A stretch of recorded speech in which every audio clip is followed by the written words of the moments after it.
What a time. What a time. I will readily admit to all of you that it still, to me, is surreal. I don't want to overstep. If I was 25-year-old me, I would have had this hesitation of people locally within the media almost being like cheerleaders for the Pacers. Not for that necessarily, but I would have this almost arrogant mentality of act like you've been here before. It's, you're a sportscaster in Indianapolis, act like you've been here before. We are a city now, as I've mentioned, that have won a Super Bowl, that's hosted a Super Bowl, that's had the Final Four is like a rite of passage now. The Indianapolis 500 is the largest single-day spectator sport in the world. Act like you've been here before. But now that I'm older, more seasoned, which is weird for me to say until I look in the mirror brushing my teeth and realize that the entire lower third of my hairline is gray. And I'm like, you know what? No. I've lived in Indianapolis essentially my entire life, sparing brief stints in New York City and St. Louis and Lawrence, Kansas. For the most part, my entire life I've lived in Indianapolis. I've seen the NBA Finals here twice. That's it. This is the second time ever. And to me, it's just, you know what? Like all that other stuff that I used to adhere to, it's going out the window. I love it. I'm here for it. I'm excited for it. And I want to celebrate collectively with the entire city the enthusiasm for the NBA Finals, which begins tomorrow night.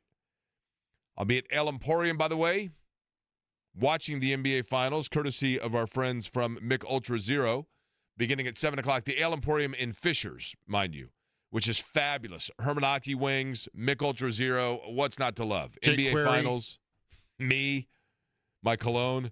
I don't know if my new watch will arrive between now and then. Oh, we got breaking news, Jake.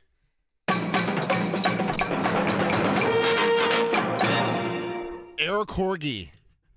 Prediction is in. Oh, boy. Hold on. Now, Eric Corgi predicted, I believe Eric Corgi, for those unfamiliar, Eric Corgi is the little dog that has basically like a bouncy ball, a beach ball at the top of the stairs. It's like a beach basketball, yeah. And then there is one bucket that has the Pacers, one bucket that will have the opposing team, and Eric Corgi then bounces off its nose and whichever. Now I'm gonna do a live play-by-play here of the Eric Corgi finals.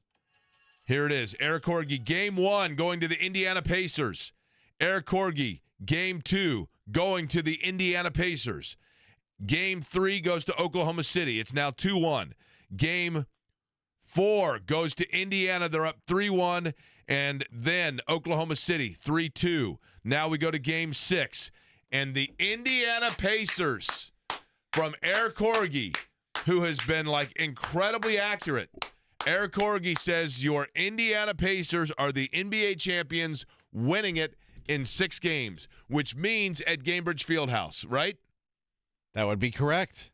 Can you imagine Game 6 in Gainbridge Fieldhouse in the Indiana Pacers hoisting the Larry O'Brien trophy? I'm telling you right now, if the Pacers win in 6 games in Gainbridge Fieldhouse and they are hoisting the trophy, I don't care whether you live in Whitestown, Whiteland, Avon, Alexandria, Greenfield, Greensburg, Greenwood.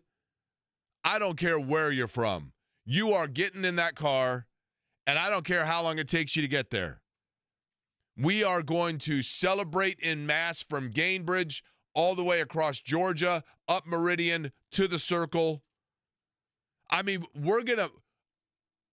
this city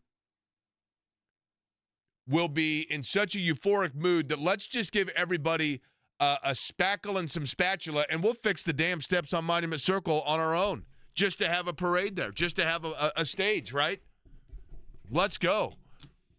My mom, when the Indianapolis Colts won their Super Bowl, my mom was like, I mean, it's 10 degrees outside, and my mom's at home on the north side of Indianapolis and is like, no, I'm going downtown. And my mom's hanging out the window high-fiving people that are converging upon downtown. Spontaneous celebration, that's what it'll be. And I'm here for it. All of it. Now, on today's show, Eddie Gill going to join us coming up just about 25 minutes from now. Dustin Dopirak, Indianapolis Star, going to join us 1 o'clock, 2:30. We're going to talk a little bit of it's USAC, actually, midget racing week, and we're going to talk to one of the best drivers within that series at 2:30 for a couple minutes to get you caught up on what you can see in terms of racing on dirt. But obviously, the big story. Last night, the Indiana Pacers, actually technically yesterday afternoon, embarked on their journey for the finals. They boarded the plane. They loaded up. They took off. The flight from here to Oklahoma City, I'm imagining that's a 1 hour and 55-minute flight. Can you look up the flight time, Eddie, from Indianapolis to Oklahoma City? I'm going to guess 1 hour, 55 minutes. That might be a little heavy. Might be a little heavy direct. 1 hour and 40 minutes, perhaps, if it's direct. But, obviously they're flying direct. And I don't believe this to be any sort of an omen whatsoever. The Pacers are descending upon. They are beginning their descent into Oklahoma City. And the captain comes overhead. Do we have the inside airline bell sound effect by any chance, Eddie? As the Pacers are sitting there, they all got their headsets on. They're laid back. They're relaxed. And all of a sudden they hear this. Yeah, folks, just want to let you know it's been a pretty good flight, dear. Thank you for choosing with us. But telling us got a little bit of storms. We're going to go ahead and circle. Just sit back, relax, enjoy the flight, and we'll get you down here as soon as we can. Our cruising altitude right now is at 18,000 feet, and we're going to let these storms pass. Say, let me know that you might be a little turbulent, and we'll let you know. And then, lo and behold, they're circling and circling, circling. I've actually been in this situation once where there were storms and they couldn't actually go down through them. And then they're like, oh, wait a minute, we're low on fuel. So the Pacers team plane goes to Tulsa, Oklahoma, lands, fills up on fuel, and then ultimately gets back to Oklahoma City because of storms. And I'm not making light of, I think they had tornadoes in Oklahoma. But I'd like to think that in terms of the Pacers' goals, the Pacers' direction, the Pacers' trajectory, that is the only time that Thunder in Oklahoma is going to stop the Indiana Pacers from where they need to be. That's it. Yesterday on the plane. But today we're going to break down more now what exactly is the challenge at hand. And the challenge at hand is a very big one. But there are vulnerabilities about the Thunder. There are areas about the Oklahoma City Thunder that you can take advantage of. Not many. The Thunder are an elite team. Rick Carlisle in March said that they were the best team on the planet. Now, Eddie, you unearthed some audio from the head coach of the Oklahoma City Thunder who also had good things to say about the Pacers, correct? I did. And this is from the first or second meeting this year, because let's talk about, if you look at Indiana, Nembhard and Nesmith were hurt. They were not totally healthy the first half of the year.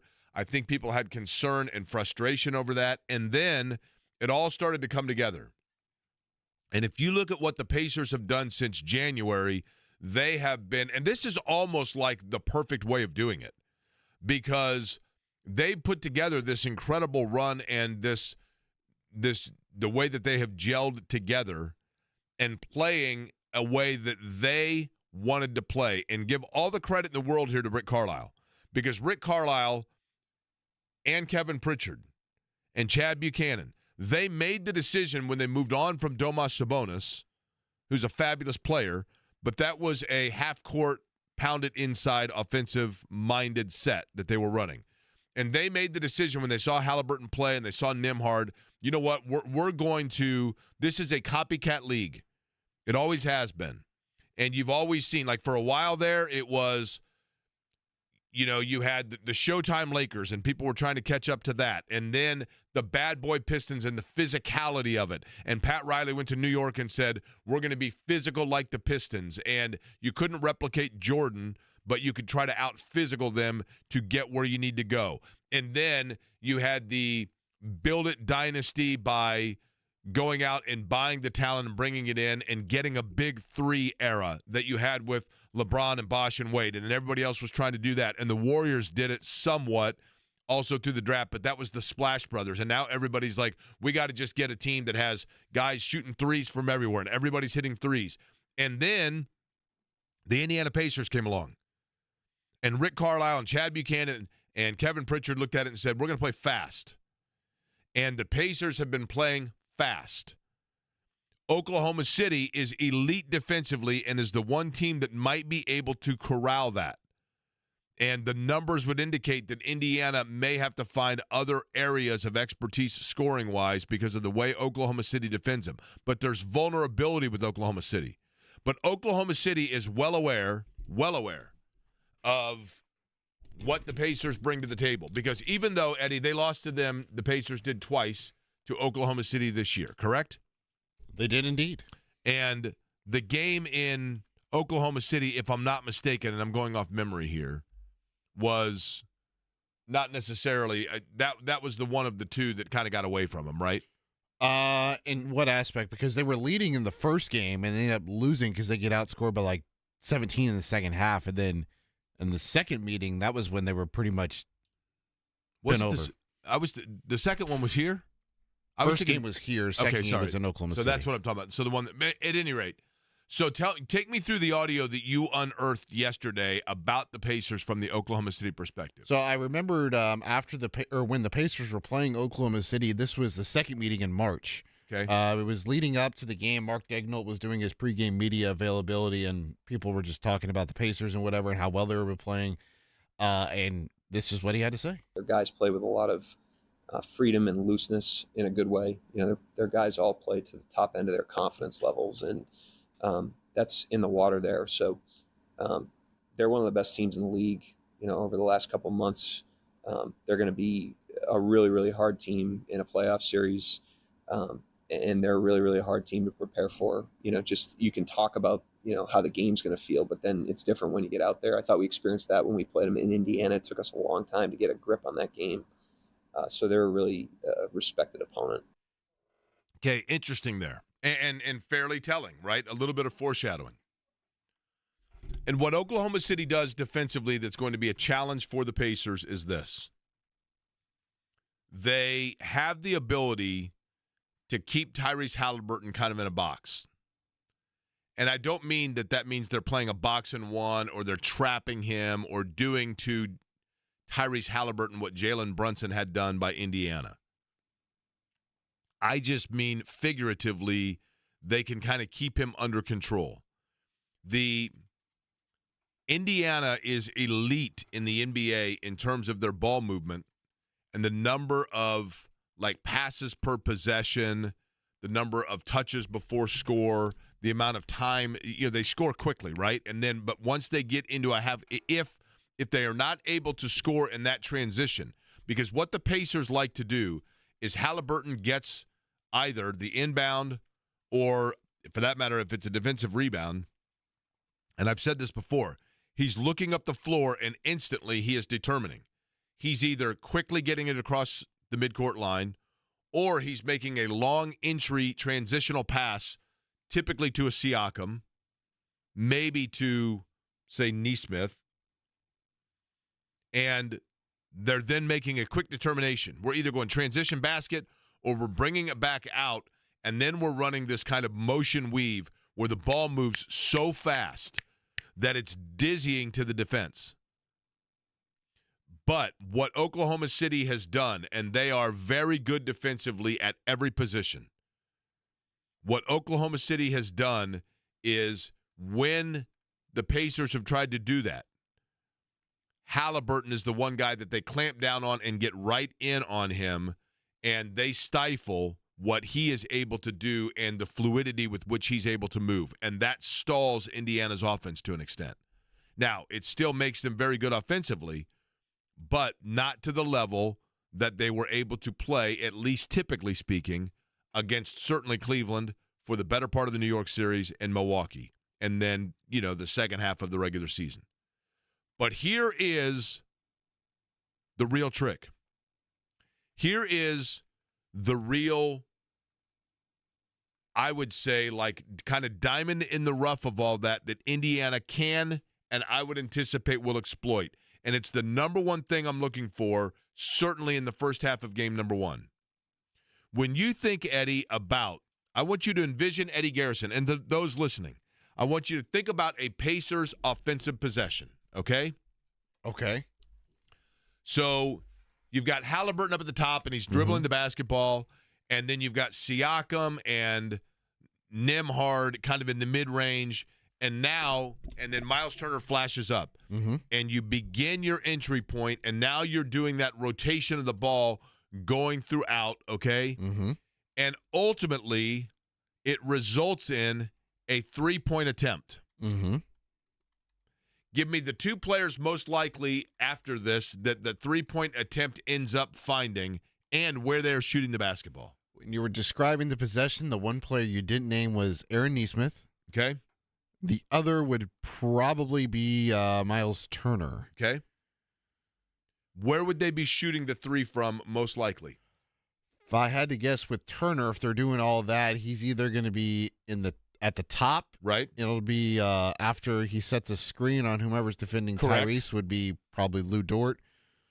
Or it's going to be a situation where Tyrese is getting 2 feet into the paint and he's kicking it out, and Nesmith's probably going to be in the corner. Okay. The Indiana Pacers shoot just under 47% in the second half of the year on corner threes. Okay? Nesmith is a guy that is as good as anybody in the league at that particular shot. And in particular, Toppin as well, in getting the ball with a quick release from the corner for a three-point basket. The Oklahoma City Thunder, as good as they are defensively, the shot that they have surrendered the highest percentage of completion shooting the basketball for the opponent is corner threes. It's the one area they compact so much of their defense on the perimeter, and then with Hartenstein, obviously, and Chet Holmgren blocking things into the middle, that the one area, and maybe it's the only, I don't know, there's probably others, but the one area that is the most glaringly vulnerable for the Oklahoma City defense is collapsing to the corner and getting out on a three-point attempt. And the Pacers, if they are able to shoot the basketball from the corners the way that they've done throughout this postseason and in the second half of the regular season, and the way that ball moves, and you're moving it that quick, and now all of a sudden, and I think Hartenstein's a great player, and I think Holmgren's a great player, and there's no questioning between Williams and Dort and all of them that they rotate through, and obviously Gilgeous-Alexander. They defensively get right in your grill, and they are bulldog, relentless tough. But that one thing, the one area of the hen house that they don't seem to guard as well, and occasionally the fox slips in, is right there on the sides. And that is advantage Indiana. And it would not surprise me at all if, even though we typically see for the Pacers them trying to set a tone early in games with Turner flashing up top and hitting a three to then draw defenses out, and that's going to be important as well, right? You try to get Holmgren or Hartenstein to come out away from the lane by establishing Turner early on the top of the key three. But you watch, I will bet significant money that some 37 hours and 50 minutes from right now, is it 8 or 8:30 start tomorrow? 8:30. Okay, so I take that back. Some 8 hours and 15 minutes from now. 32 hours and 15 minutes from now. 5 of the 7 games at 8:30. The other 2 are at 8. 8 o'clock, that's right. And those are the 2 Sunday games. But it will not surprise me at all if Indiana tries to immediately exploit that area after flashing Turner up towards the top. Oklahoma City is very, very good. And when you do the math on it, you can see why they are the one that is essentially, virtually everyone has picked Oklahoma City to win the series. And I understand that. I absolutely understand that. But having said all of that, I'm telling you, there are ways for it to be done. Ways for it to be done. Eddie, also, do you have the breaking news sounder, by the way?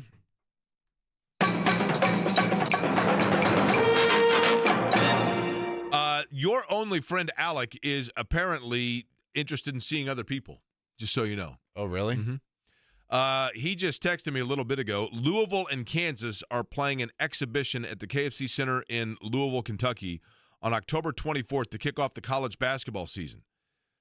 Alec, I don't know if he's a Louisville fan or a Kansas fan. Louisville. He just said to me, this just got announced yesterday. It's an invite for you and I to make a Friday night road trip to kick off the college basketball season. He mentioned something to me about it. I was like, why would I go? I have no rooting interest in either of these teams. I don't really either, but I've always kind of liked Louisville, to be honest with you. I mean, Kansas is fine. College basketball, I'm kind of a St. Mary's guy now. I like Coach Bennett, right? Well, you can be both, right? Because St. Mary's primarily West Coast. They play late. Yeah. I mean, I'm caters cool towards your schedule. I like Purdue a great deal. I like, I grew up a rabid Indiana fan. I'm curious to see what Indiana's able to do. Butler, I'm down with Butler. Marion's cool because of Pat Knight's there, so I'm cool with that. Ball State, I had some great times in college going to Worthern Arena, which I think is a great arena. My sister went to Evansville. So, I mean, I'm cool with all of it. I don't have one specific team that I'm locked in on, right? Yep. Now, how about this message? Jake, I saw this today. Oklahoma City was taken to Game 7 by the Nuggets and then beat two lesser teams to get to the finals with home court advantage in each series. The Pacers beat two higher-seeded teams with no home court advantage and were never extended to 7 games. So how is Oklahoma City the overwhelming favorite, and then in all capital letters? Why not Indiana? Why not? I'm telling you, why not, right? Why not Indiana? I'm fired up for it. Very much so. Also, Eddie, last night, 3:12 a.m., couldn't sleep, got into one of my deep dives on the internet. Thank you, Al Gore. And I discovered something that has me so excited. I mean, I'm excited about the Pacers in the finals. But every once in a while, I know I'm the luckiest individual on planet Earth, right? I mean, I literally am the luckiest, and I'm being that sincerely. In every facet of life, I am well aware of the fortune that I have been graced having nothing to do with myself, right? Right, being with me every day. Yeah, okay. That's actually what we call nature's karma. But something happened last night that I discovered at 3:12 a.m. I texted my cousin about it because I was so excited, and then I just decided that I would try to, I'm like, I'll mention it on the show, and I think it's entirely possible that it's the kind of thing that will only excite me, but I am so excited. Literally, I can't explain my level of giddiness over this. I'm like Red on the bus dreaming of the Pacific. I'm so excited about this. It's an excitement that I think only a free man can feel. And when I say it, you're probably going to be like, yeah, that's not very exciting. But I'll let you know what it is in just a couple of minutes. But first, Eddie Gill's going to join us. He, of course, the radio analyst with Mark Boyle for the Pacers Radio Network. We will talk about and get you set for Game 1 NBA Finals. Eddie Gill next.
Game 1 of the NBA Finals getting underway tomorrow night, 8:30.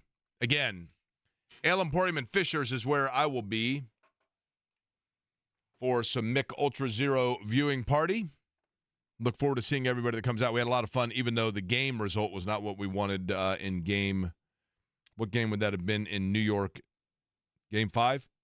Yes. And then obviously came back here just as the Pacers are going to do in the finals. Closed it in Game 6. Joining us now on the Rhinegeist Brewery guest line, and I'm sure relieved to be on the ground, Eddie Gill with the Pacers Radio Network. Of course, he is the color analyst along with Mark Boyle. And here we are, Eddie. The finals are upon us, and I will begin by asking you this. You're around this team a lot. You travel with them. You see them kind of behind the scenes. Can you sense in any way, shape, or form, nerves is the wrong word, but just a different approach now that they are in the biggest stakes available within their sport? I don't really see nerves being a part of it right now. Obviously, after Game 6, everyone's excited, thrilled, elated, to get to this point where they're able to contend for a championship. But since then, and being around them, especially being on the plane and on the bus and that kind of thing, even today at breakfast, it's business as usual. I don't see any behaviors that are kind of out of character or different or anything like that. Now, I'm sure internally, there's probably some jitters there and some little bit of anxiety, as there should be, knowing what's at stake and what they have the opportunity to do here. But I've been really impressed with the kind of business as usual approach. How much of that is, and maybe I'm overemphasizing this, Eddie, but Pascal Siakam to me has been very impressive, and I'm not talking about even his play on the court, but his demeanor and Thomas Bryant has a ring as well, but Siakam being a guy that helped win that ring in Toronto seems to have a very business-like approach that the rest of the roster kind of looks towards. And by that I mean he doesn't seem to get too high in their highs and keeps them grounded. Is that an accurate assessment from afar? Yeah, I couldn't agree more. And I made this comment, even last year when the trade was made. I'm like, hey, you bring in a guy with championship pedigree and who's contributed to that championship, and it's just as steady and consistent as any player you may name.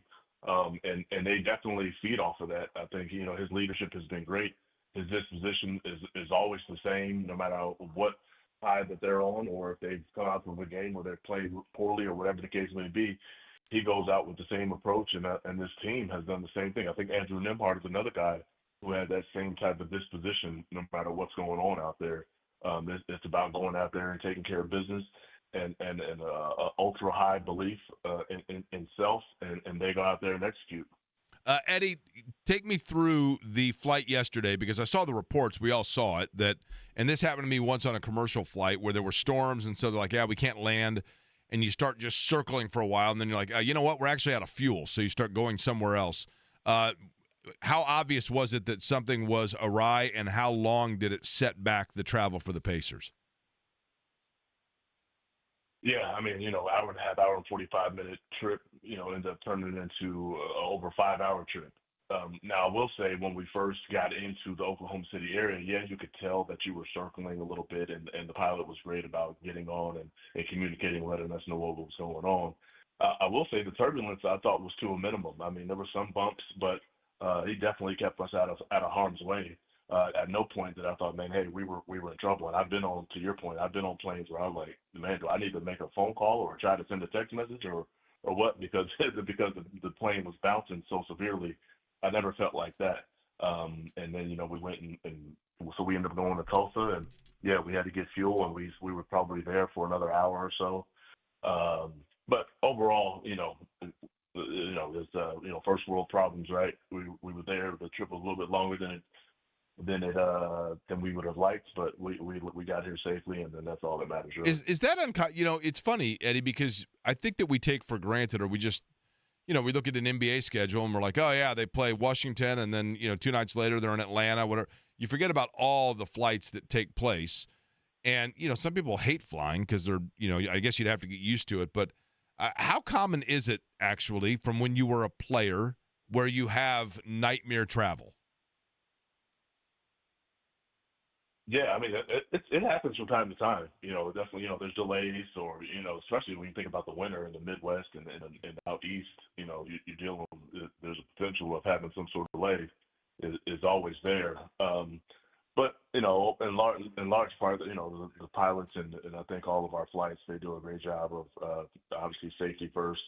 But yeah, there's some inconvenience there, and some nights, if you're on a back to back or leaving the night after a game, typically you get into the next city at around 1 or 2 o'clock in the morning anyway. But if there's a delay, next thing you know, it's at 3. So there's definitely some of that, and I think the fans don't necessarily probably doesn't register that a team sometimes getting into like 3 o'clock in the morning and they need to go and perform the next night.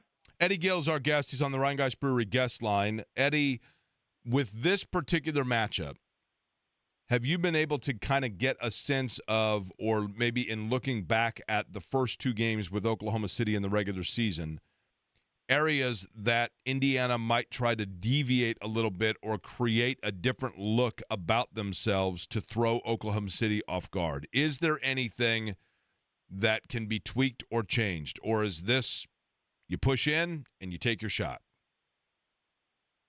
Yeah, I think once you get here, you don't want to overcorrect, especially before the series even starts. You may do a couple things a little slightly different, but ultimately, I think both teams will embrace who they are. You've gotten here by doing that, and you don't want to deviate too much from that and get too cute with it, and then that you overcorrect, and now you're in real trouble. So stay consistent with what your process is, the fundamentals of the game, and all those types of things. I think in this series, the Pacers will definitely have to play the way they played in Game 6 throughout the entirety of the series. I thought in Game 6 was maybe as hard as we've seen this team play, in my time here with them, especially in that first half. I thought it was an all-out fight. I mentioned at halftime to Mark Boyd, I said, hey, whoever is going to fight the hardest, the longest in the second half will come out on top. And the Pacers jumped on them early in that third quarter and were able to take command of the game. But that's the way you have to play against this Oklahoma City team. Eddie, which in basketball is more important? And hear me out on this. It's going to sound weird the way I ask it, okay? Is it more important to simply be the team that has more talent, or is it more important to be the team that has the discipline to stay true to what it is that you want to do? And maybe you may not have the overall talent, but if you are not wavering from what it is that you do well, ultimately in the end, that balances out. Which is more indicative of who Indiana is? Yeah, I'm going to say answer B more often than not. Now, there's going to have to be some level of talent, right? You can't roll out the Washington Generals and be disciplined and win. Right. Right. But from a talent perspective, it 100% has to be your discipline, your work ethic, the details, all of those things. If you're doing that at a super high level on a nightly basis, you're going to give yourself a chance to win. I think that's 100% the most important thing. The old saying goes, hard work beats talent, talent doesn't work hard kind of deal. And I think that's incredibly important, being able to bring that on a nightly basis. Because when you're able to do that, it's funny how whatever talent or gifts that you have coming in, those things are going to continue to grow anyway if you're locked into the details and the discipline of the game. Oklahoma City is obviously elite. I mean, there's no question about that. And you look at what they did over the course of the regular season, it speaks for itself, and the postseason. Is there a Pacer player that you look towards that you feel, or give me the 2 or 3, I guess, if you were going to break down matchups, Indiana has the advantage with which players in terms of who they would be matching up against? Look at Miles. I think Miles Turner, especially when you think about what he's done against other bigs who want to stay in the lane. So, and again, I'm just assuming here, but if they match up Hartenstein with him, and he's a guy who wants to stay in the paint, rebound the ball, try to protect the rim. They don't have a lot of size, but where they lack in size, they are elite in effort, skill set, and the discipline stuff that you talked about. They're elite there, so they make up for their lack of size in some cases. Obviously, Chet Holmgren is out there, but he's more of a lighter guy, thin in frame. He protects the rim a little bit as well. But if Hartenstein matches up with Turner, he's got to be able to knock down perimeter shots. Halliburton has got to put him in position to where he can attack him. The quandary they put you in is they always have you in a crowd, right? If you try to over dribble or hold the ball, you're going to be in a crowd. They turn you over, and they're going to score on the other end. So being able to move the ball with fluidity, that's where the Pacers excel. So that's a plus. But in terms of individual players, I look at Miles Turner. And then obviously the entire team is going to have to deal with SGA and his ability to wreak havoc on the defense, both scoring on all three levels, gets to the free throw line. When he's not scoring, he's kicking it out to a guy for 3 shots. So, right now, the OKC has been the best team throughout the season. I think Pacers have an argument to be the hottest team coming into or throughout the playoffs, getting into the finals, and I think it's going to be a great series. Okay, lastly, Eddie, which is more unique and thus which is, I guess, a bigger strength? Indiana's offense and the fluidity with which they operate it, or Oklahoma City's defense and their ability to collapse on people? Wow, that's a tough one. I usually lean towards defense, so I'm a slight hedge there. But I also think that from a Pacers perspective, I think they've improved leaps and bounds from what they've done defensively. I think that's why they're in this position. Their offense has always been good over the last 2 seasons. Their defense has not been. The defense is starting to catch up a little bit here this season, and that's why they've made it here to the finals. But man, to that point, it's going to be the collision of 2 teams that are elite in their own right. Obviously, the Pacers with their offense and OKC really throughout the season with their defense. So I can't wait to see it. Actually, I lied. I do have one other one, Eddie. Who is the mastermind behind the Pacers offense? I mean, I know Rick Carlisle is obviously, a master chess player, but if you were going to tip the cap to somebody within the staff that you have just noticed as the one that yells out or makes an adjustment or seems to really have this team offensively in rhythm, you would give props to who? I would say Lloyd Pierce. And watching in practices and even in games, the speed in which they play, the encouragement in which they play. I think just overall, having said that, throughout their staff, they've really made a real point to say, hey, an emphasis on this. We need to play this way. Tyrese Halliburton was incredible in that style of play. And really having said that, above and beyond all of that, I would give a ton of credit to Rick Carlisle. Played for Rick Carlisle. He was a very different person 20 years ago in terms of how he approached the game, the play calling that he did. And I understand the game has evolved, but that's even more so as to why I give him a lot of credit, because he's evolved with it. He's evolved to the overall player, the generations that we're, generation we're kind of going into, and the style of play. He has certainly just adapted and really has his own little tweaks to the game. So I give him a ton of credit just for being able to adapt and evolve, being a more old school type of guy. Eddie Gill will be on the mic, hopefully dropping a lot of sweet babies with Mark Boyle tomorrow night for game number 1 of the NBA Finals between the Pacers and the Oklahoma City Thunder. Eddie, appreciate it as always. All right, we look forward to the call. No doubt. Appreciate you guys. I appreciate it. Eddie Gill joining us on the program. Lunch has been served, Eddie Garrison, right? That's right. We'll get into that and mention why I was up until 3 o'clock in the morning. And we'll do both of them next. Dustin Dopirak, by the way, in 15.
Thank you to Eddie Gill for his time in breaking down the Pacers and the Thunder, which we will do plenty of between now and tomorrow night for game number 1.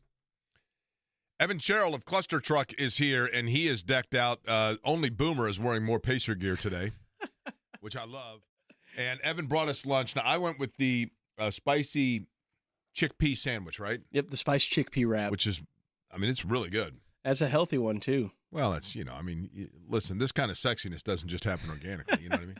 That's a fact. Well, actually, it does. It needs a little bit of help, I guess, organically. Now, Eddie, you went with the mac and cheese, right? I went with the pulled pork barbecue mac and cheese. Absolutely. That's become your staple. Well, right? I got it last week, and it was so good I had to have it again this week. So here's the thing. All of it, when you order from Cluster Truck, is made right then. Like they're not – this isn't like the Jake Query when I worked at a snack bar at a pool and I made grilled cheese sandwiches 3 hours in advance, in advance of the rush. You guys aren't making anything till the order comes in, so it's fresh, and then it's fast right there for you. But you have upcoming an opportunity for people not only to enjoy the food of Cluster Truck, but you swing the golf club from time to time, right? I do swing the golf club from time to time. Okay, Not very well. I swing it many times from time to time. July the 11th, it is Birdies for Babies. This is an Indianapolis golf outing at Purgatory, which is one of the great clubs in the area for people to play. This is a fundraiser to help out a couple that is trying to have children, right? You're looking at the couple. Yep. Really? Half of the couple, yeah. Well, all right. So you are this is Birdies for Babies Indianapolis golf outing through a 4-person scramble at Purgatory. 1 o'clock, everything gets underway, right? 1 o'clock. Yep. Okay. And so it's Birdies for Babies Indy. They select a local couple every single year that's going through IVF. My wife and I are fortunate enough to be the beneficiary couple this year, but we are going through IVF. Right. And so all of the proceeds raised from the outing, from foursomes, sponsorships, raffle items, etc., are then donated to my wife and I to help cover the cost of that journey, which somewhere around $30,000 was our first trial in 2023. Yeah, and I certainly know that is, obviously can be an emotionally difficult journey as well, and then obviously ultimately a very rewarding one. But Friday, July 11th, people can find out more information to golfing at Purgatory alone. I mean, it's a great cause, but that's an awesome opportunity. People get the information where? You can get the information at golfinvite.net/BFBindy. Okay. Say that one more time. golfinvite.net/BFBindy. Okay. We'll get that out as well for people, or if they have any questions, they can always text me. I think most people by now have my number to text me for it. And then obviously when you come out, if I'm going to be out there golfing on Friday, July 11th, which obviously will be on the air, but then afterwards I'm going to come over. The only thing I ask for is another one of these wraps. Yeah. Oh, man, we can make that happen for sure. I'm happy you good, like the right? spiced chickpea wrap. Yeah. All right, so you got the Pacers hat. Is that a finals pullover you're wearing, or is that an all-star pullover? This is an all-star pullover. I actually got this from a thrift store a couple months after Seriously? the all-star. Yeah. So I would not have bought it in store because it's got the little runner's thumb holes on the quarter zip. That's not my thing, but from the thrift store, absolutely. Well, it looks good, though. The hat looks great, though. NBA Finals. Yes, thank you. Shout out to Dick's Sporting Goods. All right, well, Evan, we appreciate it, and we certainly hope that people can get out and swing the club around for the Birdies for Babies as well. Same here. I appreciate the time, guys. Thank you very much. Evan Sherrill from Cluster Truck. Now, Eddie, I mentioned that I had last night at 3 o'clock in the morning, I had an epiphany that has me so excited I can barely, sit still, okay? Okay. I think this is probably of significant. Here's what I'd like to know. I'm actually rather impressed because you've been sitting still for the majority of the show thus far. I haven't stood up yet, right? No. It's because I'm tired because I was up late last night because I was so excited about this news that I saw. Was Boo back at it partying again last night, Jake? He was. He had his – trust me, he raised a red Solo cup when I told him this news. Have you ever seen How I Met Your Mother? It's like the scene where the episode where they keep throwing a party for Ted because he wants Robin – to show up, and they throw 6 straight parties and she doesn't show up, and then she ends up showing up on the 7th day, and it's because she walks in as he's throwing this major tantrum. Or not him, but one of the other main characters in the show was throwing a tantrum. Boo was not throwing a tantrum, but he was celebrating with me and partying this news. Okay. And I think this is going to be important only to me. No, I didn't know if Boo was throwing this party for a feline friend, and it's just being ongoing. He was heavy in the nip last night for this reason. Okay. I think I have only mentioned 165 times that I love the band Oasis. Guns N' Roses is my favorite band of all time. Oasis I do love. And I slept on Oasis. In other words, when Oasis was a thing for the 5 years that they were really humming along in the mid-90s, and there was a lot of pub about them when they came over from England. And so I think just countered that with yeah, okay, whatever. And then later, a couple of years ago, I really did a deep dive on Oasis, and I'm like, holy cow, these guys are really good. I mean, really good. And every song, the next one, I was like, this is a great song, this is a great song. And then I was like, okay, now I get it. But of course, in typical Query fashion, that happens to me, 15 years after they've broken up and seemingly would never get together and play again. So I had mentioned to a few people that if they ever reacquainted, that I absolutely wanted to see them in concert. It was a bucket list type thing. My cousin said, well, let's just do it. And I said, the only problem is they're coming to the States, and by then they're probably going to be broken up. So you almost have to see them in England. So we are going, Eddie, as you know, in July, in the middle of July, I'm going with my cousin Doug to Manchester, England to see Oasis for 2 shows. Now, one of my favorite, what is your favorite song of all time, Eddie? Oh, man. I have no idea, actually. I've never been asked that question before. I have a rotation. I don't think anybody truly has a favorite song. I think most people have a rotation of 4 or 5. You know what I mean? Well, it's this one. No, actually, it's kind of this one. Oh, man, I'd forgotten about this one. Probably 10 to 12. I don't know, something like that. One of my favorite songs ever is Bittersweet Symphony by The Verve. Are you familiar with the song? I will be in 4 minutes. Okay. I love it.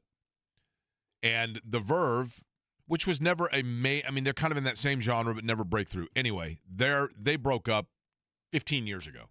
Last night, I couldn't sleep. I started watching videos. I went down a YouTube rabbit hole, and I was watching videos of The Verve performing Bittersweet Symphony live at different concerts throughout England, which is like a religious experience there. And I thought, how awesome would it be to that? I am familiar with the song, yeah. Okay. So then I look up their lead, because I know they're not playing together anymore, and I thought, well, the lead singer probably still does the song from time to time. So I'm looking up the lead singer to see where he might be, if he still tours. And lo and behold, what comes up? Oh, is he really going to be touring in Manchester, England at the same time you're in Manchester, England? I look it up, and I'm looking up tour dates for Richard Ashcroft, who's the lead singer of The Verve. And it says, Richard Ashcroft just announced that he will be a supporting act and will perform some of his hits on stage with Oasis July 11th and July 12th in Manchester, England. Wow. Now, let me ask, am I neurotically weird and old and lame that I'm excited by that, or is that actually pretty cool? Well, considering how long it took you and Shannon to go see, who was it? Hootie and the Blowfish. Hootie and the Blowfish. Yeah, 30 years. Yeah, I know. Considering it took you two that long to go see Hootie. We had 4 different times we were supposed to go see Hootie and something popped up. Yes. It's about time. It's about damn time that something good like that unfortunately happens to you. Thank you. It's just very coincidental. Thank you. Dustin Dopirak joins us on the other side.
Let's go.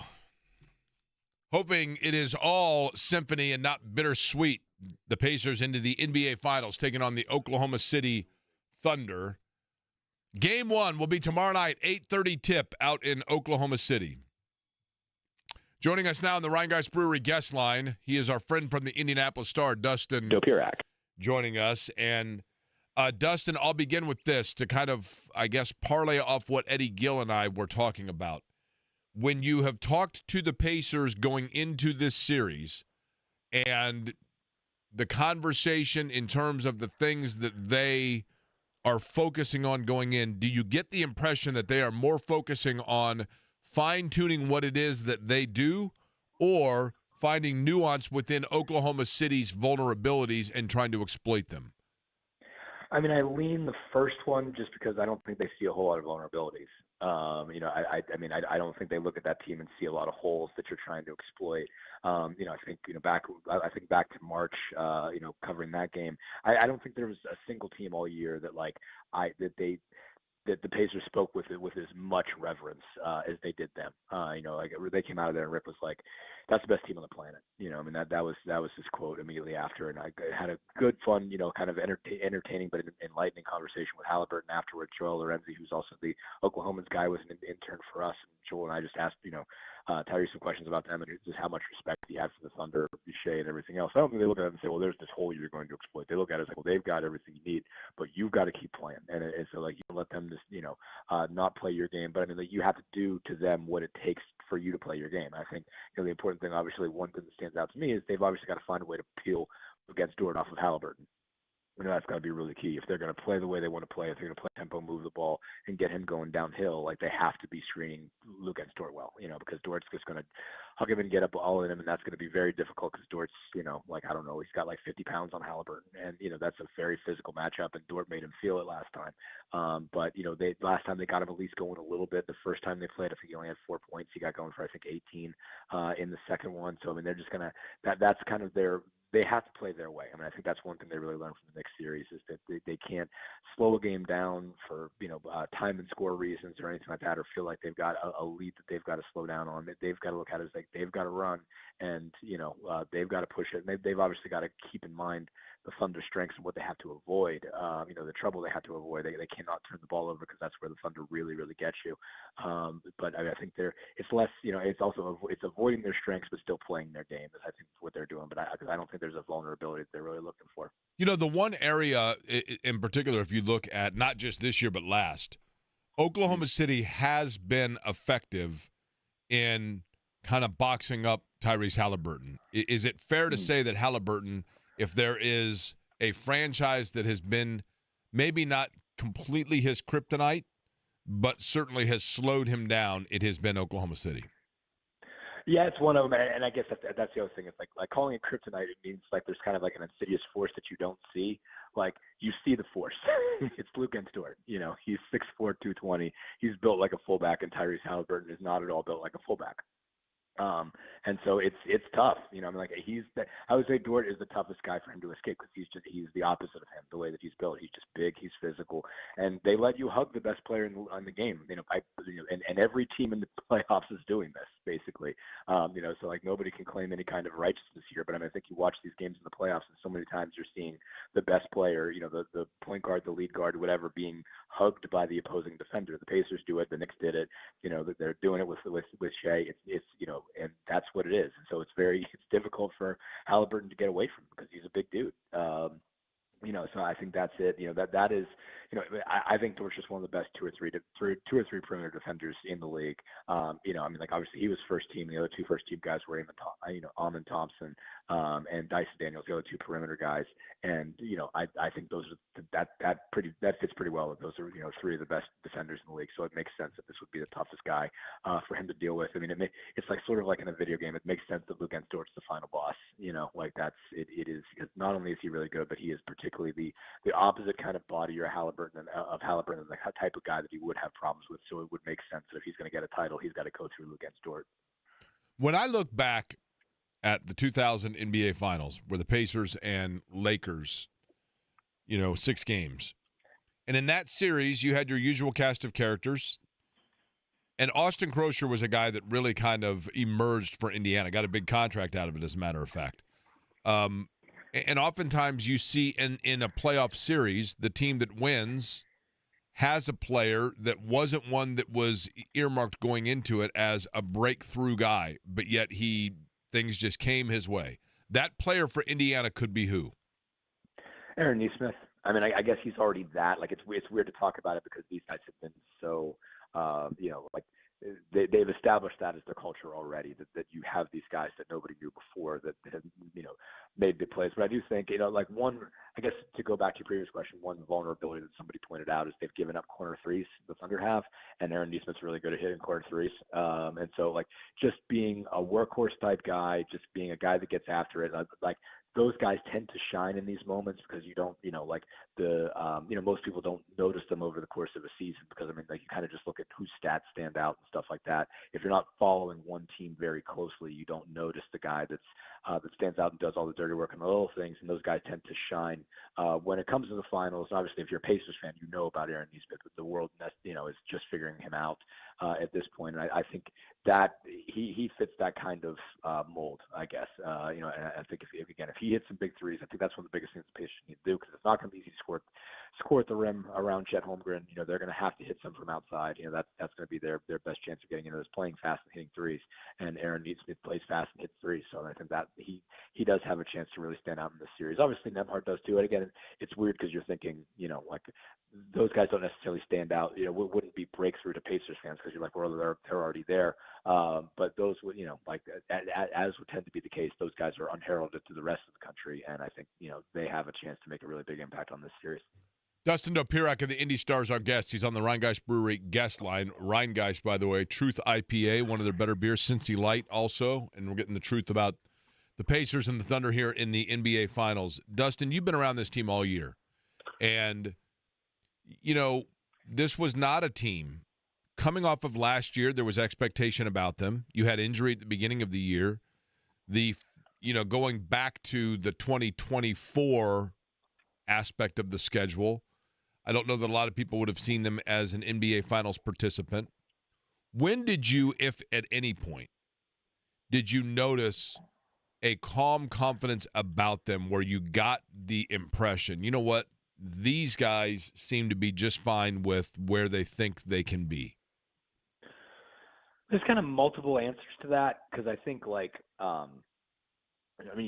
kind of just got it together after December. I mean, it's one thing to say, okay, well, when did you think they'd be good? I mean, once they got, I think when they beat Boston in late December, really even that Christmas trip right before then, when they beat Phoenix, Sacramento, and Golden State, you're like, okay, they're going to be okay, because for a while they're when they get beat by Charlotte, they go out, they beat Chicago. They had this really important big shoot around in the morning. It was December 6th, and they win that game, and you're like, okay, maybe they're all right. Maybe they're pulling out of this thing. And then they come home and they get beat by a Charlotte team that was missing LaMelo Ball and Mark Williams and at least one or two other guys I don't remember.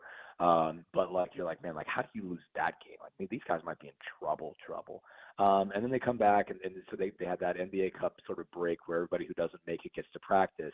And then they got the good fortune of their two consolation games were the 76ers and the Pelicans, so those were two easy ones to get them going. But then they went out west and they won 3 in a row, and you're like, all right, maybe they've pulled out of it. And then they come back. They beat Boston in Boston after they lose a back-to-back to Oklahoma City and Boston. They lose to Milwaukee on New Year's Eve. But then they roll off 5 in a row to start January. That period, you're like, okay, they're going to be okay. You know what I mean? They're going to be okay. They're going to be a playoff team. They're going to be in this. You'll see how this thing settles down, but at least they have a sense of who they are again. They have an idea of who they're going to be. And then, then they came back and beat Cleveland, when they had Halliburton out that one game. I think they held it. They outscored 68-40 in the second half or some crazy, just out of the pressure, and were able to turn that game around. And you're like, okay, they're gonna be dangerous. In that January month, you're like, okay, this team can be really dangerous. It could be a team again. You're still looking at Boston, Cleveland, and say, okay, they're gonna run away with this thing, and they're probably gonna be a tough out when they get to the playoffs. There's at least gonna be a playoff team. It's at least gonna be dangerous. It's gonna play a different way. It's got a chance. But I didn't think they'd be here until they beat Cleveland in Game 2. I went into that series. I hey, Cleveland won 64 games. Generally when two teams win 60 games, they tend to meet each other in the Eastern Conference Finals. You just thought Cleveland and Boston were on a collision course. You're like, hey, if the Pacers lose in the semifinals, they win 50 games. they got the 4 seed, they lose the 1. Like that's a good year. They don't have any reason to complain. That's a good year. That's staying on pace. That's staying on course. They're all right. But when they win game 2 the way they won game 2, you're like, okay, well, 1, Cleveland's done, and 2, like this team really has it. They've got a real shot. If they get the Knicks, they're built to beat the Knicks. So like there's a good chance they're going to be there. Yeah, I just the Oklahoma City is outstanding, and they've been outstanding all year.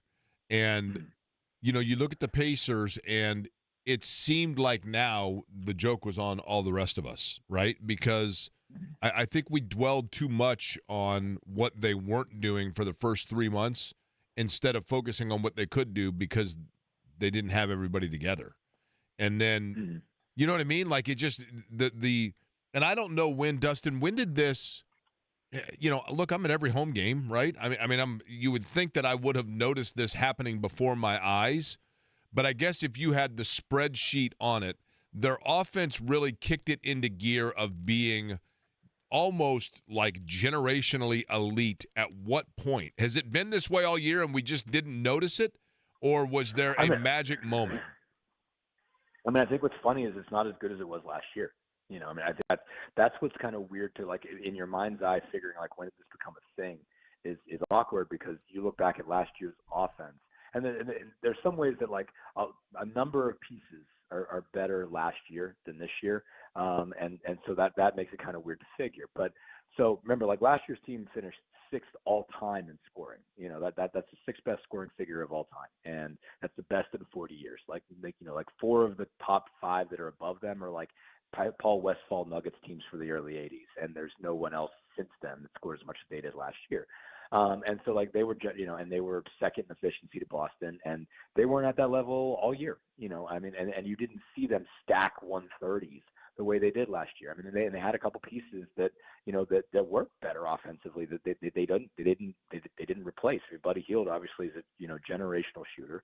He didn't have as good last year as he did the year before, but he was still efficient, still hit a bunch of threes. Jalen Smith is a really good offensive, really good 3-point shooter, had a really good 3-point shooting year, and so he was way more effective than anybody they've played at the 5 this year. And they had Isaiah Jackson as a lob threat. Like they had a lot of other pieces offensively that really worked.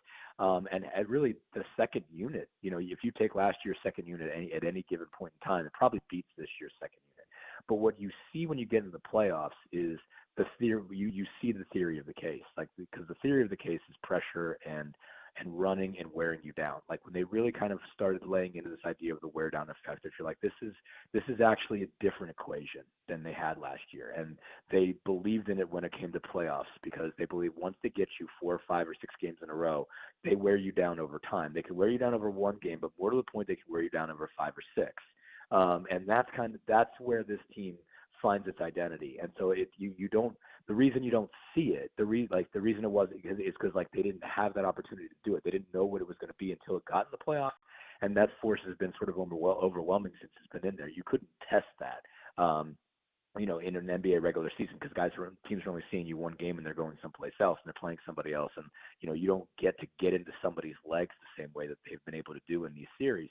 And it hasn't even taken 6 games; it's taken 5. Like you saw Cleveland look exhausted over the course of that. And like, again, you saw that in that first game, that they were able to just wear them down in the second half, but you're like, okay, that's just one game. That's just kind of a freak occurrence. They couldn't make any shots in the second half. So it would have been tough to really pinpoint, hey, this is when you could tell, but you could tell when they're in the playoffs, because this is when they were really kind of putting their theory to basically just putting their theory to the test to see if it was really true. Again, game number 1 tomorrow night in Oklahoma City. Pacers and Thunder. Indianapolis Star will have it all covered. Dustin Dopirak joining us, Rhinegeist Brewery guest line. Dustin, appreciate it, man. We'll talk to you over the course of the series. Absolutely. Thanks so much as always, guys. All right, Dustin Dopirak joining us on the guest line. Eddie, the more I talk about it, the more a lot of times I think with games, big games, the team that I want to see win, as time goes on, I start psyching myself more and more into why they can't win. In this series, I start psyching myself more and more into why the Pacers can. Why not Indiana, Jake? Why not? I mean, honestly, why not, right? If you don't mind me saying so, there's not a lot of areas where I'm brilliant, but that's one of them, is it not? What area is that? The trademark of the phrase, why not Indiana? Sure, why not? Are you looking to move your business to a state that has excellent schools, friendly people, and hospitality? Why not Indiana? See, I can just go on and on, right? But seriously, though, I think it's the fact that, and I wonder about this as well, legitimately asking, I truly believe this. I got into a discussion yesterday. The 8 points in 9 seconds, okay? Uh-huh. That phrase, everyone knows what it is. There was a 30 for 30 that was made about it. The year before, the Reggie Miller 25-point explosion in the fourth with Spike Lee and the choke sign and all of it, okay? Is that, what percent of the legend of that is the fact that it was against New York in Madison Square Garden? Would that be as famous a moment? And would that be as heralded if the Pacers had done that in back-to-back years against the Atlanta Hawks? I don't think so. If the Pacers had done that in back-to-back years against the Charlotte Hornets, would that be as iconic a moment? Ray Allen hit a three that was unbelievable, basically with like a microcosm of a second remaining on the shot clock to force an overtime against the San Antonio Spurs for the Miami Heat. And yet, I mean, people that saw it know about it, but it's not something that you still hear people talking about years later. It's been 30 years. We still talk about all of that, right? So I think the opponent has something to do with it. My point is this. My question is this. And we in Indianapolis should absolutely be the most sensitive to this. But is it possible that the reason that we're not overly intimidated, if you will, by Oklahoma City, and I'm not saying that Pacer fans aren't intimidated by it, and I don't think that there's a slight, and I don't think there's an ill will towards Oklahoma City, but would these seem to be far more insurmountable odds, or would Oklahoma City be discussed a lot more as a 68-win team? A 68-win team, that's what, top 10 all-time in the NBA? Yeah, probably. Yeah. I mean, I was in college when the Bulls were chasing 70, and that was inconceivable. And by the way, that Bulls team that won 70 games, there was only one team that split with them in that regular season, for what it's worth. But this is the fifth best. Fifth best, right? Mm-hmm. Fifth best. And, you know, they, in the postseason, granted, I mean, Denver took them 7, right? Yeah. They've shown some vulnerability. But a 68-win team that has the most valuable player on their roster and has a number 2 overall pick or a number 3, whatever Holmgren was, and a defensive, you know, one of the best defenders, if not the best defender in the league, and another guy that was a first-round pick that's averaging 22 a game. You know, they have all the pieces you'd want. But would this be even more insurmountable to the masses? Would this be even more a mountain to climb? Would this be even more intimidating? Would this team be even more regarded and discussed and talked about and hyped if it was the exact same roster with the exact same schedule and the exact same style, but they were the Los Angeles Lakers? Oh, 100%. Or the Dallas Mavericks? 1,000%. Or even the Clippers? Right? Yeah. Without question. I mean, how much of it are we overlooking it because it's Oklahoma City? I think it's being incredibly overlooked. And, like, from the aspect of just Shai Gilgeous-Alexander, Jake, he's putting together one of, if not the top 5 greatest seasons in NBA history. Like, he's the MVP. He was an all-star game starter. He was a first-team All-NBA. He won the Eastern Conference Finals MVP. He was the scoring champion. Like, the guy has put together one of the best seasons that I've ever seen. And seems kind of quiet, right? Yes, because he's in Oklahoma City. That's fair. It does feel like, and I know that this is not unprecedented for that franchise. I mean, they had Westbrook, Harden, Durant in the finals, and you thought, well, this is going to be the first of 10 straight years for these guys. Yeah. But it feels that way now for Oak City. But this feels different because they don't have egos. Like you heard from, who do we have on? It was yesterday. It was talking about Oklahoma City and how every time they do an interview, it's always the entire team around the player. Like, that's just how they are. Right. Yeah, I think there's a level of, like I said, this is the Spider-Man GIF, Jeff, right? Yep.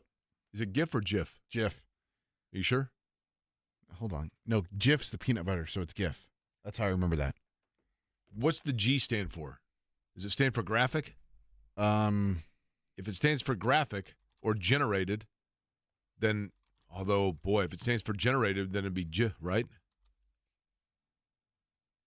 Graphics interchange format. Yeah, so it's G. So that's GIF, right? Yes. So now, can you believe that I'm literally within 3 months now of turning 53 years old, and that's the first time that I thought to have the logic of just looking up what it stands for to determine whether it's GIF or GIF? See, Eddie, that's the thing about this life that we live. You're nonstop teaching yourself, right? That's right. You know, information is the frontier that you shall always try to hitch your wagon and just try to cross. There is one person that I'm going to predict is not watching tomorrow night. One person that this has to be a struggle. One person who I would think is probably, if they're smart,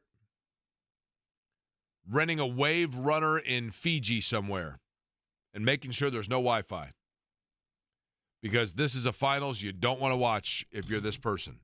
I'll tell you who next.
Halfway through the show today on a Wednesday. Jake Query along with Eddie Garrison. Thinking of Eddie Gill, who joined us earlier. Also our friend from the Indianapolis Star, Dustin Dopirak, who joined us on the program. One of the realities of life is this. You don't want to admit it. I'm awesome. Nah, okay. No, we like to admit that, Eddie, because it makes us feel anything in the world is possible, right? Possibly. But I know it's true in my case. So let me ask you this question, Eddie. Yeah. You are currently in a common law relationship, right? Yep. You've been together for how long? 5 years. And is this your first serious relationship in life? No. Huh? No. Okay. So you had a girlfriend previously, right? Yes. That may shock you, but I did. Now, we're just going to use an alias here for your previous girlfriend, okay? We're going to go with Debbie. Okay. Well, no, don't use Debbie. That's my aunt. Great aunt. Okay. We're going to go with Chloe. Yeah, that works. Okay. So you and Chloe dated for a long time, and then you broke up. Chloe broke up with you, right? Nope. Well, nobody ever admits that they got dumped, but we've all been there, right?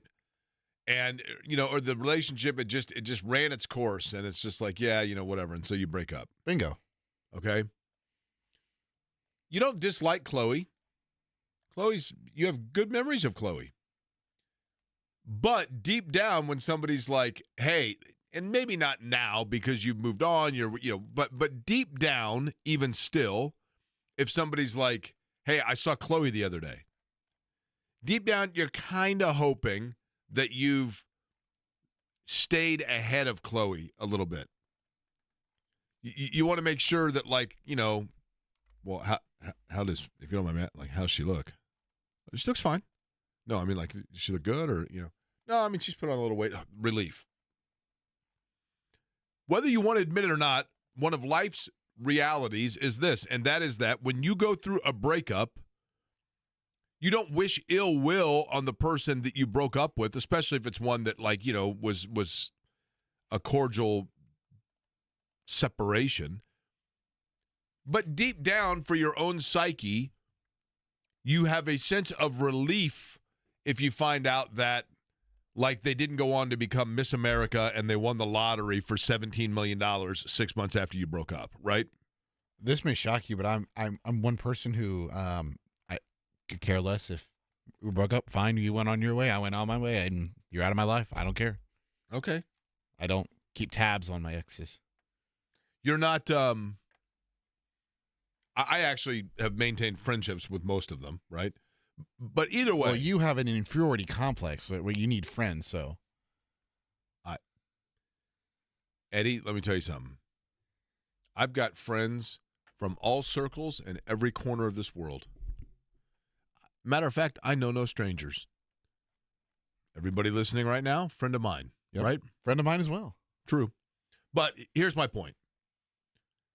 Paul George has to be conflicted with this series, does he not? If you look at Paul George's transactional history, obviously drafted by the Pacers, played here for a long time, had good success with them, and then traded to Oklahoma City for Victor Oladipo and Domas Sabonis, right? And what happens but Sabonis becomes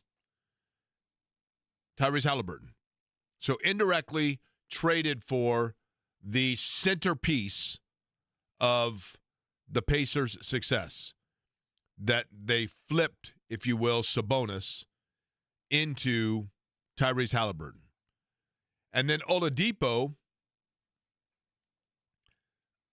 when you look at the play, I'm trying to think of who they got. Karis LeVert, right, for Oladipo.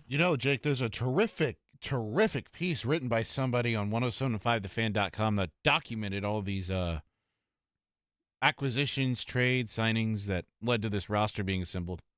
I don't know who wrote it, but I've heard great things about the writer. Okay. But yes, Oladipo led to Karis LeVert, which led to Ben Shepherd and Andrew Nembhard. Okay. Then the other side of it, you have the fact that obviously Paul George, from the Oklahoma City standpoint, I mean, that essentially turned into Shai Gilgeous-Alexander. It has to be difficult for him to watch this, does it not? And wonder what if? Yeah. Yes, to an extent. And also, and I don't hold any ill will towards Paul George. I kind of understand it. Oklahoma City standpoint, the problem I had with him was the fact that, and yes, Eddie's article is up at 1075thefan.com. Oh, that's who wrote that? The problem for Paul George was the exit strategy, right? Because if I'm not mistaken, you'd have to go back, and with Oklahoma City, he did go back with Oklahoma City when he was there and say all the right things, right? Which he did here. Oh, this is where I want to be. You know, I'm content here, et cetera, et cetera. He signed, a huge extension there, and then basically forced Oklahoma City to trade him, which they traded for to the Clippers for SGA, I'll say it that way, and Danilo Gallinari, who was obviously at the end of his career. And a ton of other picks, too, some of which may have, you would know, Eddie, you wrote the article. Did the other picks that were brought into Oklahoma City parlay into players as well? I did not look into the Oklahoma City roster. I only looked into Indiana because that's all I care about. Well, but the for him, but I'll figure it out for that's the other fascinating aspect. He was traded to the Clippers in 19 for Shai Gilgeous-Alexander, Danilo Gallinari, a 2021 first-round pick, a 2022 first-round pick, a first-round pick swap for 2024 first-round pick, a 2025 first-round pick, and 2026 first-round pick. That's unbelievable. Okay, so that's unbelievable. The Clippers gave up all that for Paul George. There you go. So Thunder ended up getting for Paul George, Danilo Gallinari, and Shai Gilgeous-Alexander, as you mentioned. So with the first-round picks in 2021, they used that to select Trey Mann. They ended up trading him to Charlotte.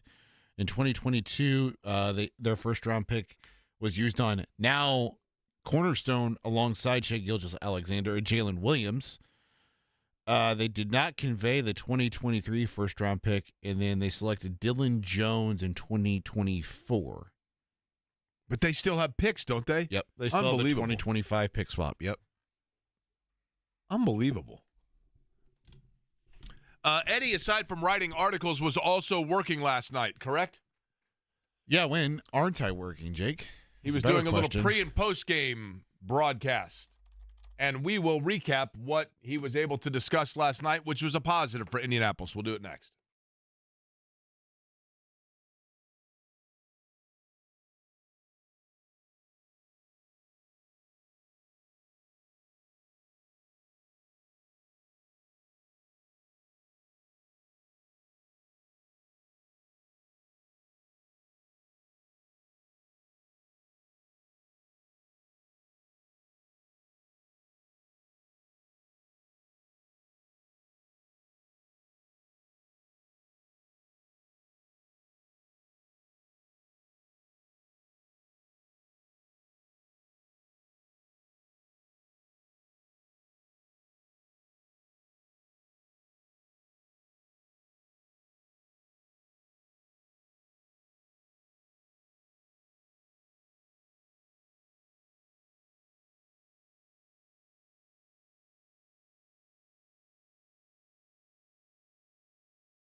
We talked about it yesterday.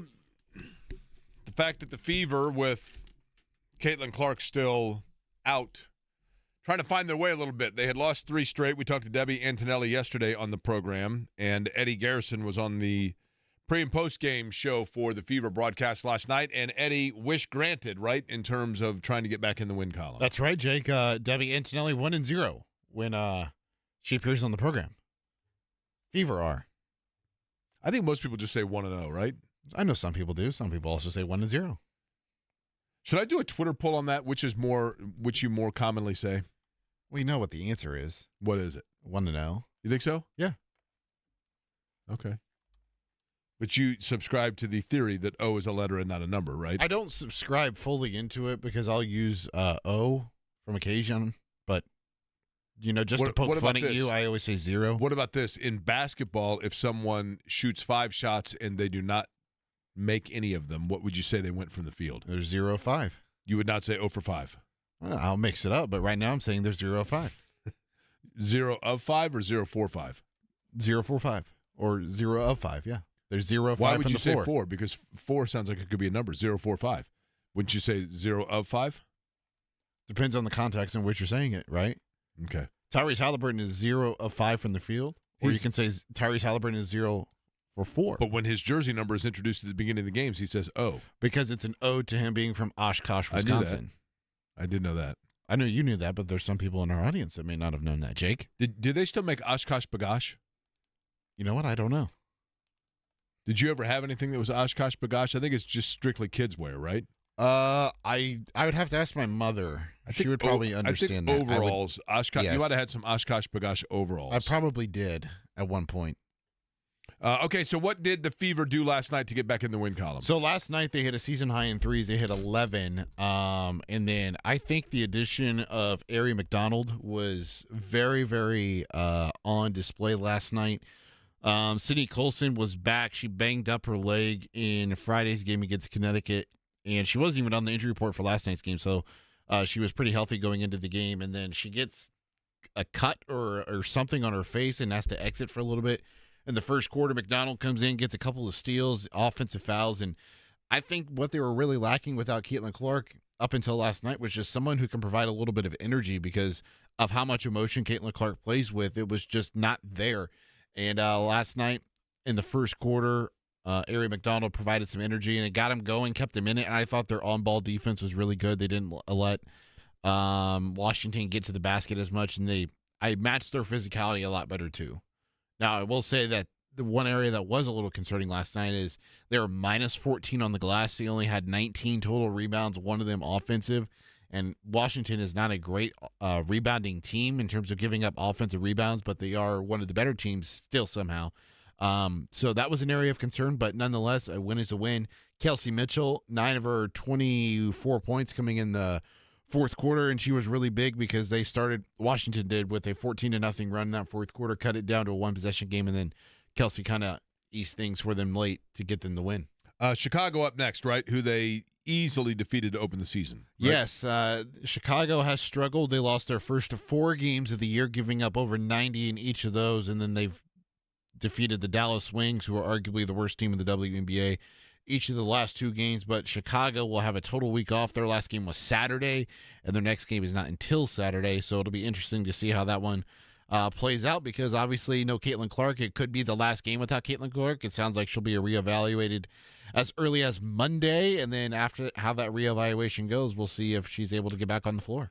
Coming up, by the way, in just about 10 minutes, we'll get back into the Pacers and Thunder and one of the areas that Indiana might be able to exploit. Last night, while Eddie was working that Fever game, one of the things that I did in the summertime, I did not used to watch this show, but I will admit to the fact that I found it to be enjoyable.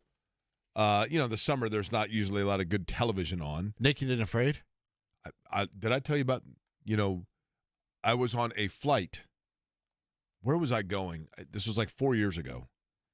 And they have on the flight, they had DirecTV, but the change channel button was broken on my thing. And so all I could watch was whatever Naked and Afraid is on.